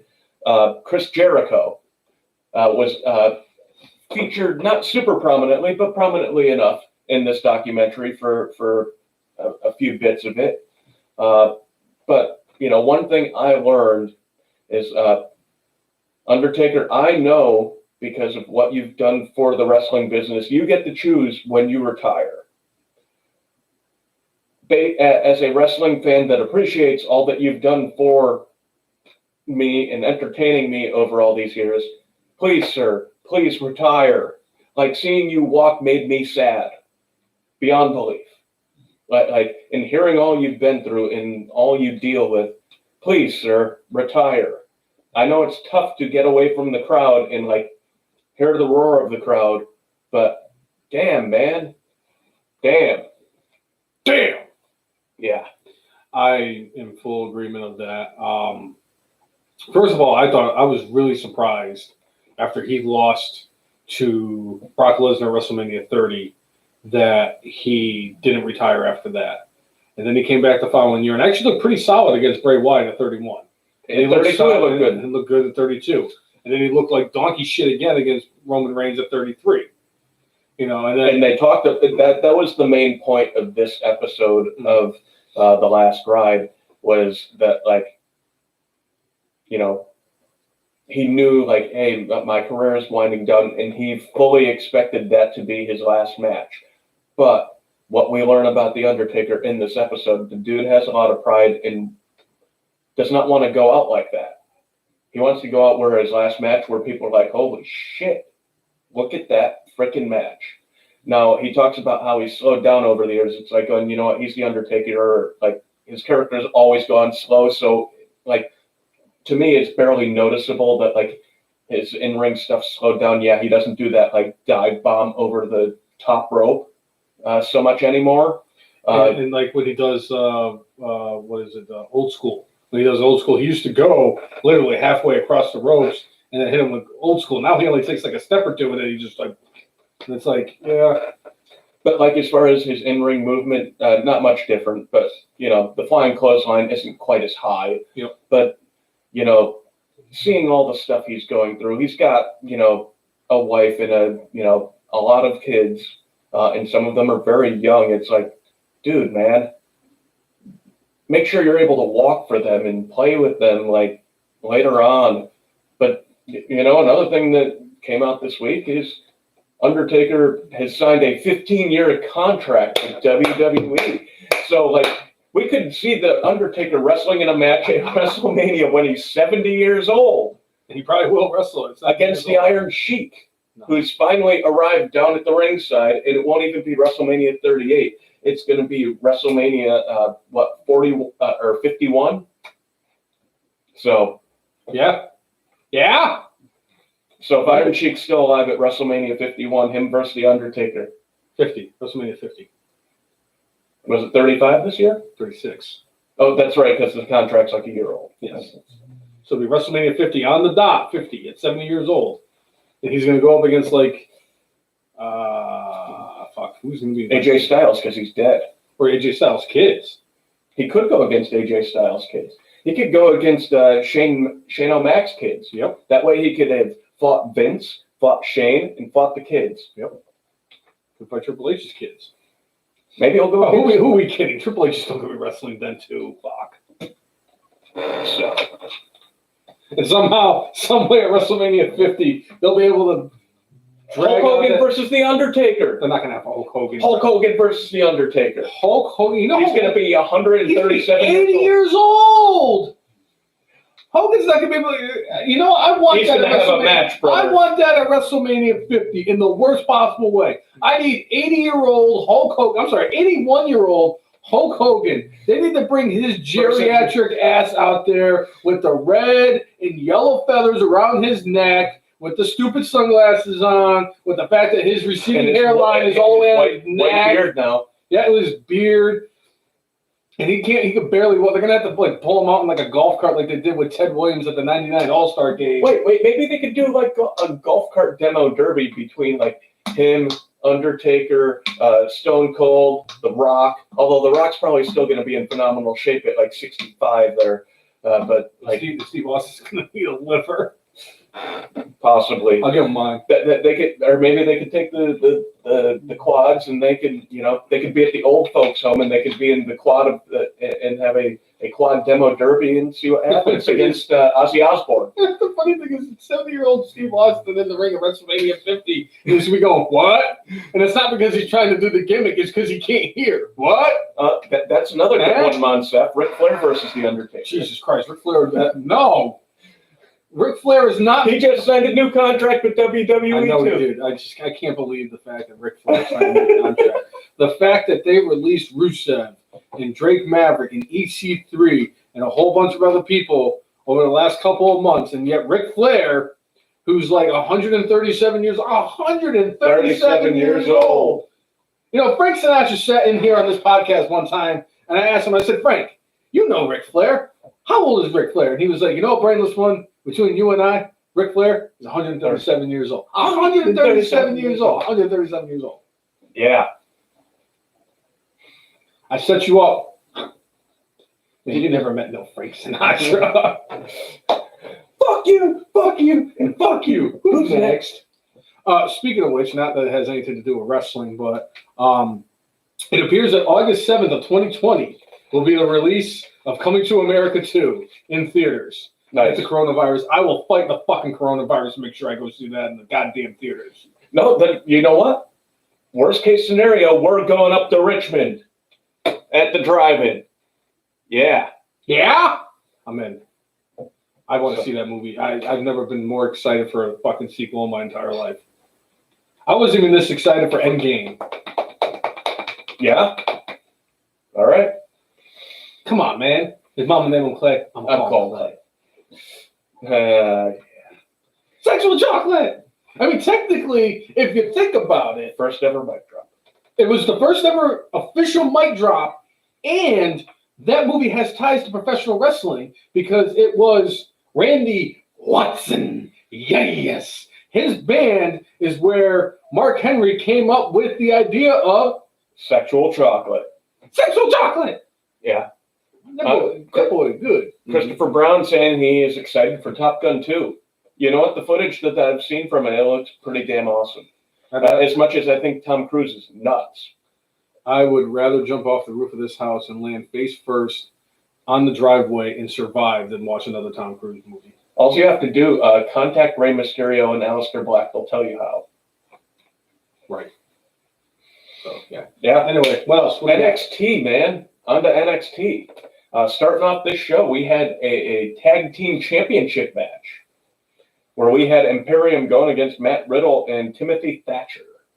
Thatcher taking the place of one Pete Dunne, who is in Europe while the coronavirus is going on. I'm not going to lie.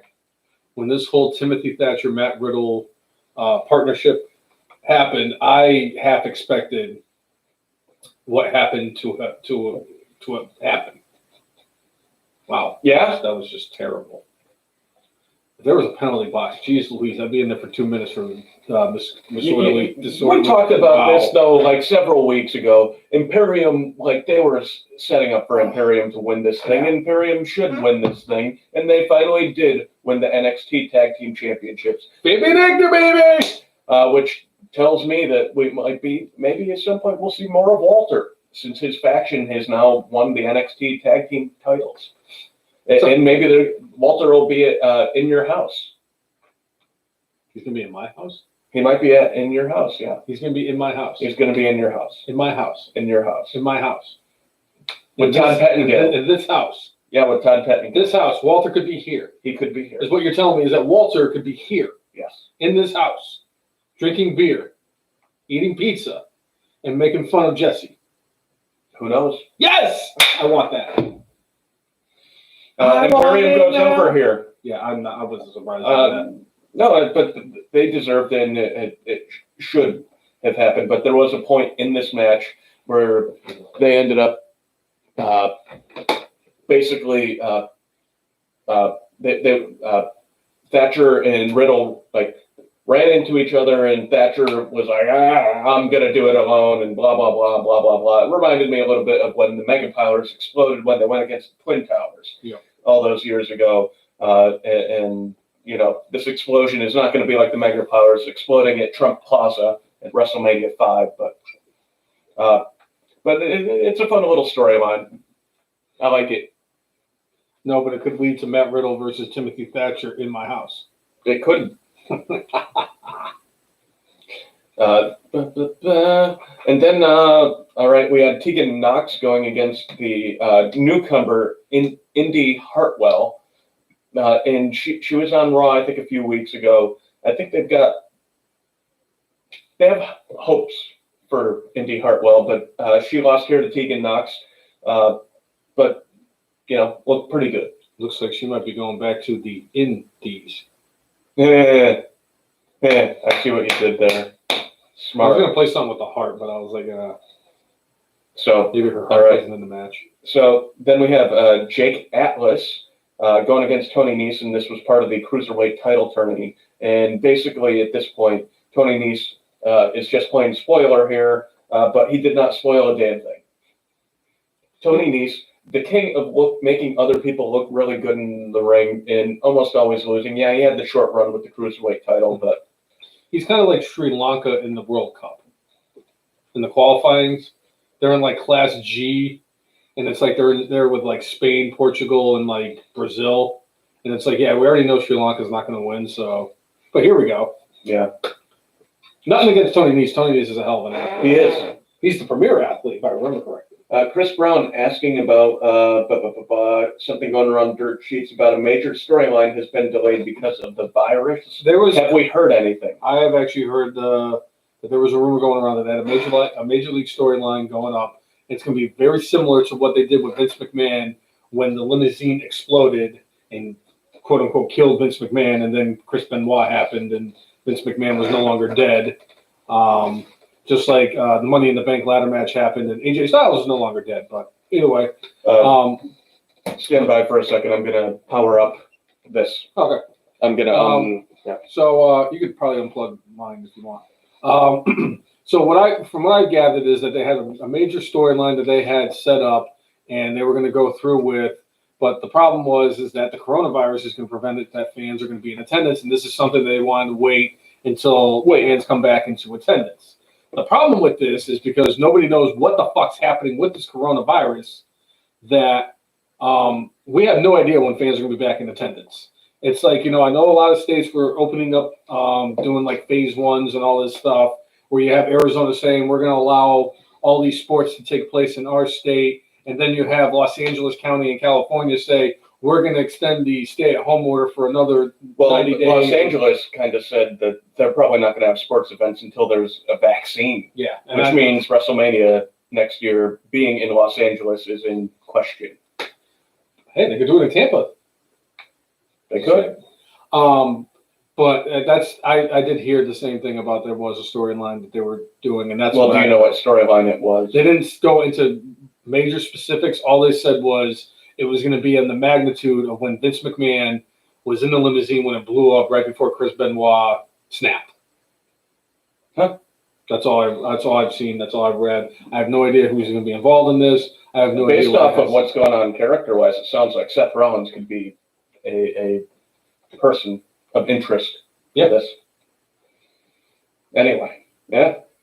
All right, so Jake Atlas beat Tony Nese and improved his positioning in the Cruiserweight Championship tournament. Mm-hmm. Then we have Jack Gallagher, who beat Isaiah Swerve Scott. Now, how this, it seems like Swerve Scott should be one that ends up in the finals here. But before the match, Tony Nese, playing spoiler, decided he was going to beat the hell out of him, which Gallagher ends up capitalizing on, and Gallagher wins this match and improves his standing in the tournament. So, the game. Then we have Finn Balor went against Cameron Grimes. Now, Balor was blindsided a few weeks ago, and we didn't know who the attacker was. And it was either last week or the week before, Balor came out and cut a promo of, I'm going to find whoever did this, and I'm coming for you. Well, it was revealed this week to be Damian Priest. Damian Priest actually helped Cameron Grimes beat Finn Balor. He came out with a nightstick and hit Balor with it. Referee didn't see. Grimes capitalizes, wins the match, and then after that, Damian Priest then hits him Balor with a chair. Mm-hmm. So I'm looking forward to seeing this match in your house.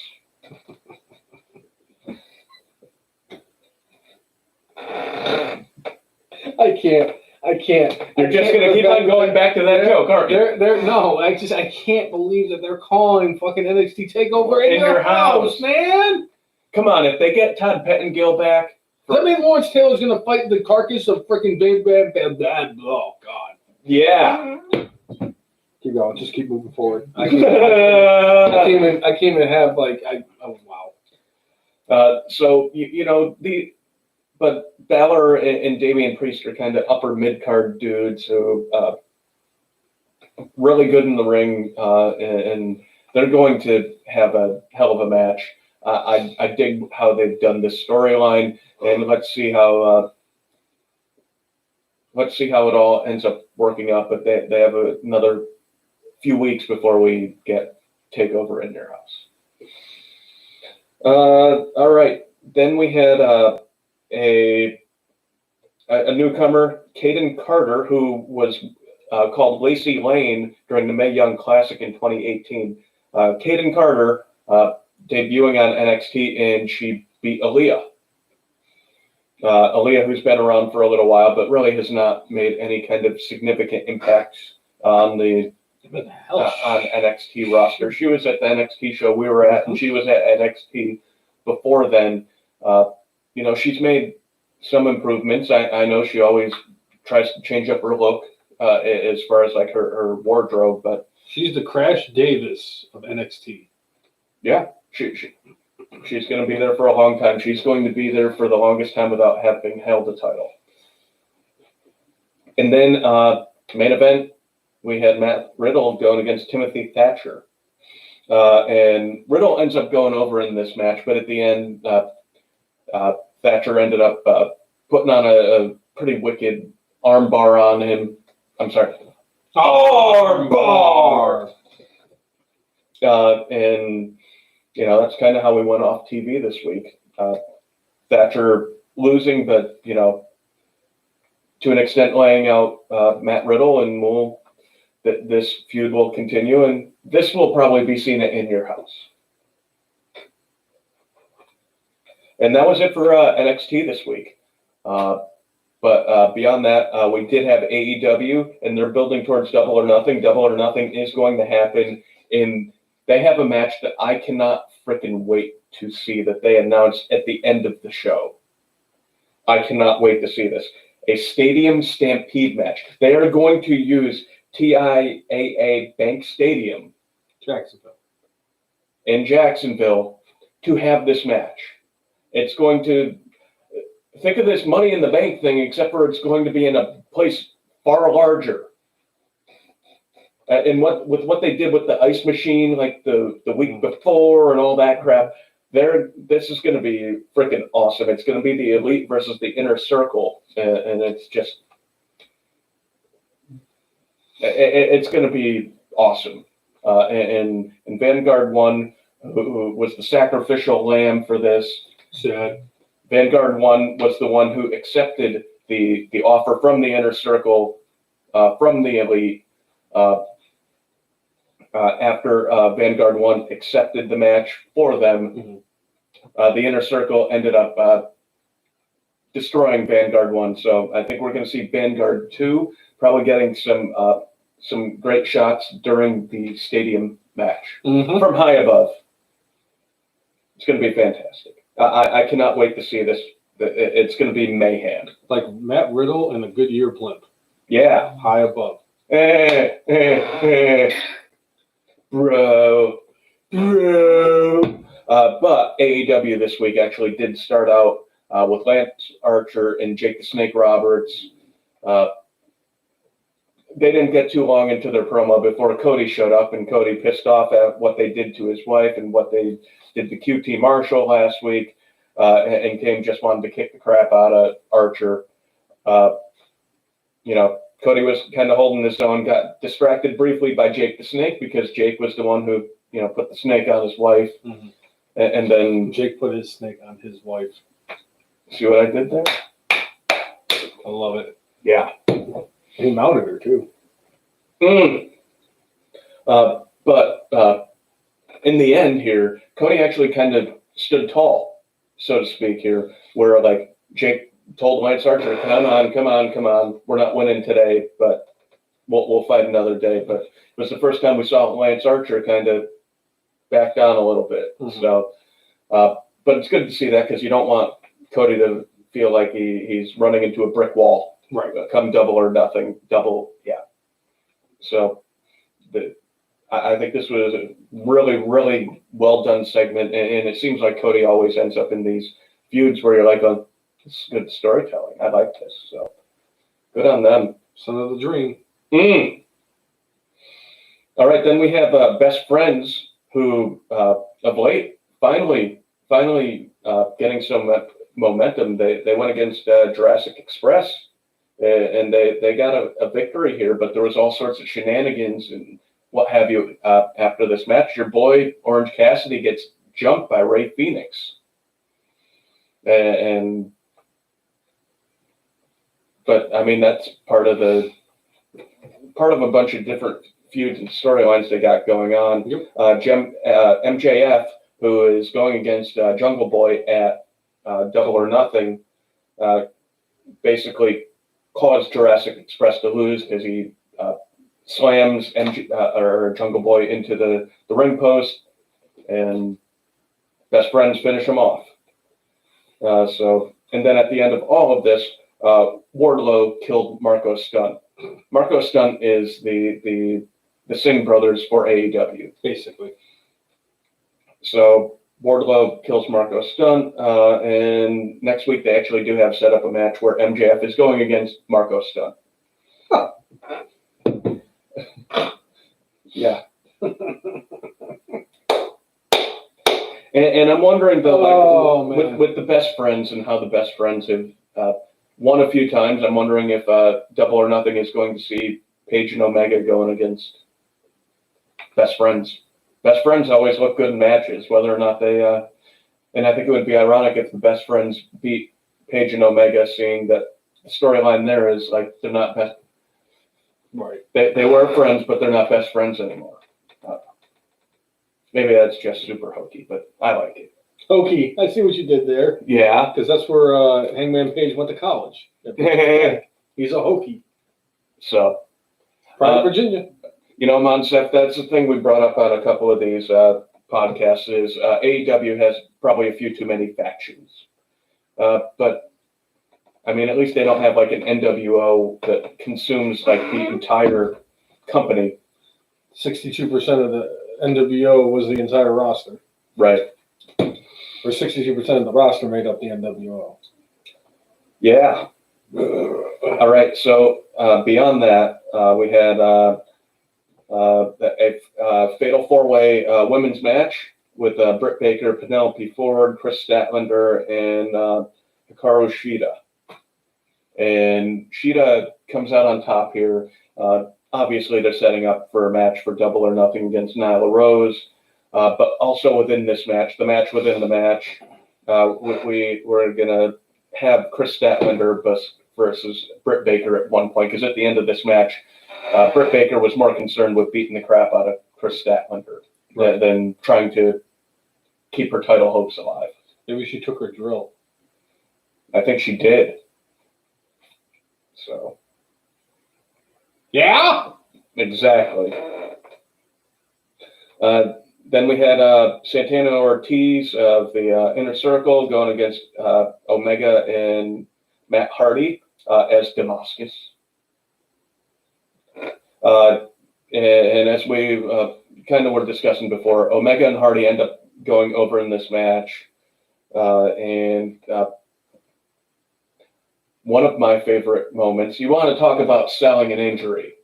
Unlike AJ Styles, who was dead, and unlike Rey Mysterio and Aleister Black, who were dead, Sammy Guevara, who got run over by the cart the week before, came out with a neck brace and a limp. It was one of the greatest things I have witnessed, like comically, like funny, just fantastic. I love when they do crap like this, when like they overdo the injury. I love it. I love this. But Omega and Hardy went over in this one. And good stuff. It's good shit, pal. But, you know, again, this is leading towards Double or Nothing. And I don't think they've officially announced that this Stadium Stampede match is for Double or Nothing, but it probably should be. It's probably going to end up being. And it's going to be cinematic style, I'm sure. So I can't wait to see it, honestly. But on top of that, like Guevara, who like slowly made his way to the ring, also ate a twist of fate for his troubles. Because that man who gave it to him could slam a tornado. And that's great. MJF squashed a man named Lee Johnson. Johnson? Johnson. Yeah. But it was what it was. MJF does need to keep the winning streak alive so he could go against Marco Stunt next week, throw him around like a couple of Singh brothers, and then go against Jungle Boy at Double or Nothing.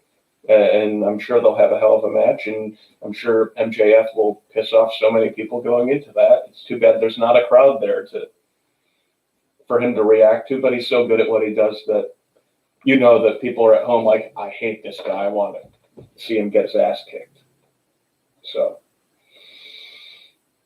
And then we have the GOAT going against Pineapple Pete aka Shug D, Chris Jericho, who had actually not wrestled in a little while, and then I think finally had a tag team match last week, and then had his first singles match in a while, actually since the Moxley match on Wednesday. And Jericho made pretty quick work of Pineapple Pete. What do you expect? He went up against a guy named Pineapple Pete. It's a great name. Even I can make work of Pineapple Pete. Is Pineapple Pete on SpongeBob? It sounds like somebody who should be on SpongeBob. So Jericho goes over again. This setup for the Stadium Showdown. I can't freaking wait for it. It's going to be interesting. Yeah. To say the least. Yeah. And then we had Brody Lee beating up Christopher Daniels. And you know, Daniels doing the single stuff now. Like, he should be there to enhance the up and coming people, or the people that they have their eye on to do something now. At least now we finally got Brody Lee with another victory. Like, I don't think his title shot was deserved if you're going by wins and losses, because that's what AEW said they were going to do. But at least now he has 2 victories, and one of them is Marco Stunt. Which I don't think should put you in the title picture, but hey, yeah. Wait, so what you're saying is if I go wrestle Marco Stunt and beat him, I become AEW's #1 contender? You could. After Brody Lee. You could. Let's do it. I'm going to find Marco Stunt. All right. Is that going to be before or after Total Brainless Annihilation? Well, first of all, Governor Northam needs to freaking, end this freaking thing so I can do the Total Brainless Annihilation against. Yeah, I'm not even going to go into too much detail. I don't want to ruin all that, but everybody knows where I'm going with this. Yeah. Well, too many people know where I'm going with this, but yeah. All right. Brody Lee wins. That was the main event for this. And at some point here, Brody Lee had the AEW title and took it from Jon Moxley, and Moxley was none too pleased about this. But obviously, this is gonna happen in a couple of weeks at Double or Nothing. Yep. So, and in general, that's about it for what we have for professional wrestling, unless you want to talk about NWA Power at all. I mean, I didn't watch it, but if you have your own things you want to say about it. I'm just going to say this. I'm going to do it really quick. NWA, I want to give it the benefit of the doubt. I really do. They do have some pretty, recognizable names. Nick Aldis, who was once upon a time Magnus in TNA. He is their world heavyweight champion. Tim Storm, who was a former NWA world heavyweight champion back when NWA was prevalent. They have one of our personal favorites, Trevor Murdoch, is in there. They have Damian Sandow, known as Aaron Stevens, in there. Aaron. And it's very interesting. And it has a very, the graphics are very 80s, and the look of where they're shooting reminds me of, I think AWA used to have a hall like that back in the 70s that they wrestled out of. Mm-hmm. So they're purposely going for an old school look and old school feel. I mean, that's why they brought James E. Cornette into it originally, because James E. Cornette is stuck in the time warp in the 80s. So he was perfect for it. I would say my only gripe that I actually have with NWA is they're trying to be too funny. Okay. They try to, Aaron Stevens is trying to be funny. He's in with Question Mark, who is who trained him in martial arts, who wears a mask and everything. He's kind of like the comedic person in there. And then they tried having all these, they kind of had these commercials during the show that were kind of when we were kids growing up in the 90s, and we would if we stayed home sick from school and we were watching Jerry Springer and all that stuff, it was one of those commercials, in one of the commercial breaks during Jerry Springer with a freaking grainy, and it's all this shit, and it's just, that's what it felt like to me. And I want to give them more of a chance and more of an opportunity. So I'm curious to see where they go going forward. But I mean, the Rock and Roll Express were the tag team champions. Rock and Roll Express recently. Wrestled. And they didn't have a heart attack? Here's what the one thing they're doing is they're building up towards the Crockett Cup, and right now, wow, I'm really gonna hurt myself with this one. James Storm, and for the love of God, I cannot believe I'm having a brain fart right now. I knew that was going to happen. Yeah, but he's one half of the tag team champions, and they've gone through like quite a few of them, even though there's only been like 20-something episodes and everything. Yeah, he was in freaking TNA. I can't even think of his name right now. He looks like a guy that hung out with my cousins when I was growing up as a kid, which is kind of funny. But anyway, God damn, I can't think of his name. Anyway, I'm trying to find it, but keep going. The Midnight Express are going to be in the Crockett Cup. They're going to be in the Crockett Cup. It looks like Aaron Stevens and Question Mark are going to be in there. I wouldn't be surprised during the Crockett Cup if we saw the Revival come out. Because a lot of people are speculating that the Revival are going to be going to AEW, but we still haven't seen them on TV, and they don't have the no-compete clause. I wouldn't be surprised if the Revival came out and won the Crockett Cup. I would not be surprised. Nice. So I'm going to give it a chance. I was thoroughly entertained, and with me, any kind of wrestling is better than no wrestling. So, oh man, Monsef is saying to put the Eli Drake Midnight Express. Who? Eli Drake. Oh, okay. Eli Drake is tag team champions with James Storm. Midnight Express versus Undertaker and Ric Flair. No thanks. It would be the Rock and Roll Express. He was referring to Midnight Express. He said Midnight Express. Okay. No, he could be talking about the Rock and Roll Express since we were talking about the Rock and Roll Express. I don't know. I'd like to see Sweet Stan and Beautiful Bobby in the ring again, although I think Beautiful Bobby had a heart attack that almost killed him like 5 years ago, 10 years ago. Something Beautiful like Bobby, that. One of the most underrated wrestlers of all time. Yeah. So. I think he won the television title actually from the GOAT. He did. So. All right, so yeah, good, bad, and brainless. All right. So what is your good for this week? Because I know there was a lot of it. There was a lot of really good stuff this week. I'm going with Sammy Guevara, his sell job on AEW Dynamite after getting run over by the cart the week before, coming out with the neck brace and having the limp. It was just so over the top, like ridiculous. It was fantastic. I loved it. So. That's what I'm going with. You know, and just like you, there was a lot of good for this week. And believe me, I really wanted to give it to Charlotte for kind of just showing up on SmackDown and lighting a fire under Sasha Banks' ass to get this whole thing started that they should have done over a year ago. But fucking goddamn it, Otis Dosevich is Mr. Money in the Bank. Are you kidding me? That is the best thing ever. That is right now, as much as I love Edge and his return at the Royal Rumble was awesome, come on, man, it's the Dozer. Nobody saw that coming. And I know what kills me the most for the brainless one.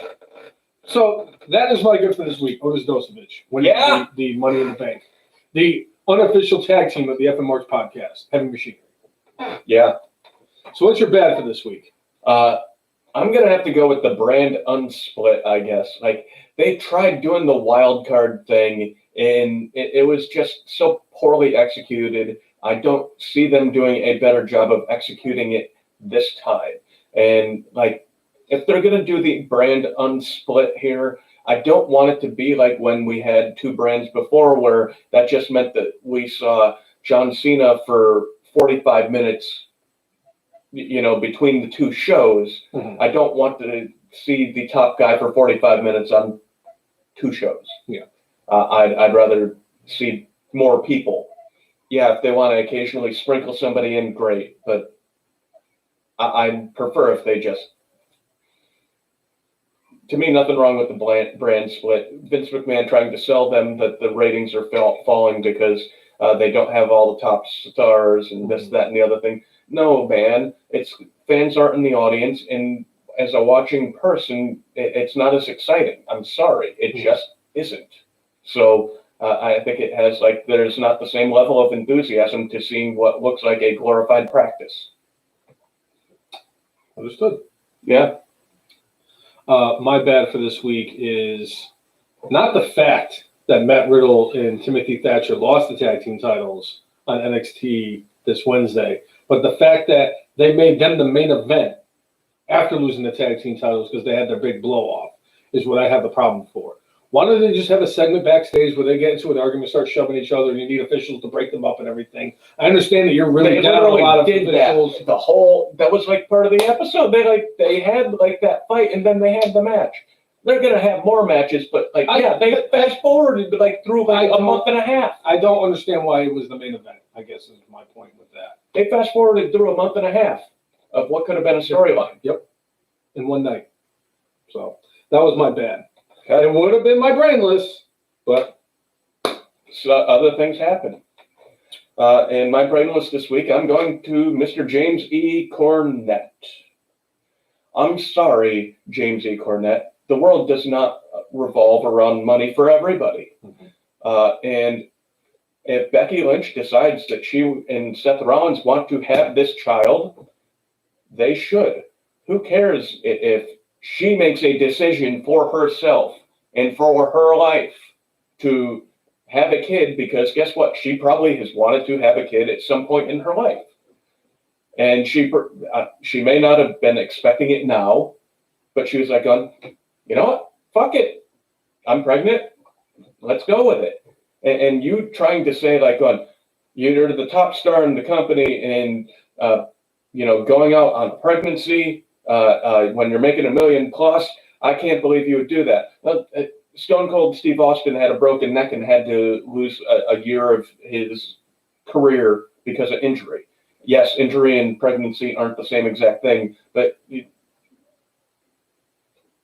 it's something she wants to do, whereas Stone Cold Steve Austin had no choice. He got hurt in a match. And my whole thing is Ronda Rousey did the exact same thing over a year ago. She left the WWE where she was making over $1 million. And was the top girl. And was the top draw for WWE so that she could start a family.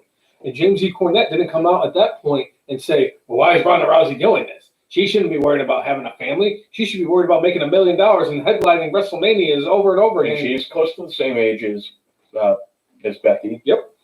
So it's just so it's such an old way of thinking, and it's like, old man, you are extremely intelligent, but you kind of got to be put off the pasture as far as wrestling goes. The parade has passed you by, sir. Many years ago. So that's my brainless for the week. My brainless. You ready for this one? I bet you're not expecting this one to come out of my mouth. I know that you said you were going to retire something from being part of your good, bad, and brainless, but I will never, ever do this. WWE booking once again gets the brainless ones brainless. So the fact that it's coming out of my mouth makes it even more brainless than anything else in this world, because I'm the one that came up with the brainless, because I am brainless. And the reason I'm going to go with WWE booking for this week for my brainless is because during the Money in the Bank ladder match, when all the superstars were wrestling on the roof, oh, I'm sorry, I wasn't supposed to say that word, was I? I was referring to WWE superstars as wrestlers and wrestling. I'm sorry, I'm probably going to get fined. You're going to get fined by Vince Kennedy. God damn it, I'm not again. Anyway, they had them fighting on the roof, and right near the end of the match, Baron Corbin literally threw Rey Mysterio and Aleister Black off the roof. He threw Rey Mysterio and Aleister Black off the roof. AJ Styles at WrestleMania got buried. Obviously, it could take about a month to dig somebody out of a grave and have them wrestle the week before, the week heading into Money in the Bank. But you literally had two people thrown from the roof and were back in the ring 24 hours later. Are you really, really testing my intelligence? Just because I'm brainless doesn't mean I don't know what the hell I'm doing. I've been watching long enough. I have been a fan for a very long time. I have supported you through thick and thin, Vince McMahon, until recently when I've been, asking for you to get the coronavirus. But I mean, that's, it is what it is. But come on. Come throw on. 2 guys off the roof, and then they're back in the main event the following night. Oh, and one of them got his face shoved into the freaking steel steps and lost an eye. I'm sure he's going to have both of them next week. But that's just hey, maybe Rey Mysterio will, maybe that eye will be regular color now. right. That's how they'll explain it. I'm sorry. That's my brainless. I've been sitting on that especially because I sat on it on Sunday and I said, let's see while they play this out. And sure as shit, they were back the next night. And I said, no, of course they are. Because, 2 guys getting thrown off the roof, they're fine. If it was Michael Myers and he got thrown off a roof and he was fine in killing people the next day, That's Michael Myers. that's Michael Myers. He's indestructible. Even after he gets his head cut off. Jason Voorhees. he's Freaking Freddy Krueger. Somehow they end up alive. Supernatural powers. Undertaker, after he got buried during one of his buried alive matches, he's an Undertaker. He's the dead man. He can come back from the dead. So, yeah. That's my brainless. I think we touched base on everything. Yeah, we did. We got a lot out today. We did. We've gone 2 hours and 10 minutes. Very long. Not it's our longest. But No. before we go away, Wait. Hold on. If you like what you've seen today, whether you are a continuous follower or somebody who is tuning in for the very first time, make sure you like us on Facebook, follow us on Twitter, follow us on Periscope, follow. Bless you. Thank you. I was not planning that. That's why Vince McMahon hates sneezes. Follow us on Instagram and subscribe to us on YouTube at the letter T, the letter H, the letter E, the letter F, the letter N, MARKS, the F in Marks. If you like, follow, and subscribe to us on those outlets, we will do the same back. That has always been our mantra. Also, make sure you tune into the Wrestling Marks page, which is facebook.com/WrestleMarks, which is where we go live each and every week on Facebook. And make sure you turn on notifications so that when we do go live, you are aware of the situation and are able to watch Jay and this brainless fuck babble on about wrestling for 2 hours. And just an FYI, next week we'll see how the whole thing works out. I may not be around, but we shall see. Yeah. If we do the podcast, it might be a Friday night thing. Right. So we'll let you know because we always do. Yeah. But I think that's it. Wait. I think there's one thing left. And it's too bad the F and Marks Hall of Famer Tommy isn't here to see this moment. You're absolutely right. Is it because today, on March 16th of 2020, May 16th of 2020, for 1,745 days, F and Marks Hall of Famer Curtis Axel is still alive in the 2015 Royal Rumble. God damn it! I try to tell you when you start your announcement that I start playing it, because usually by the time. Yes, but I got March and May mixed up. This is unrandom. Right. I mean, yeah. I can't even say that, to be fair, you've been stuck at home for 2 months. No, not at all. Yeah. Anyway, so for episode 175 of the F and Marks podcast, I'm Jay. and I will always be the bravest one. Make sure to Mark out with your guac out, everybody. Yeah. Woo! Yeah. Thanks for It's going to be a hot one.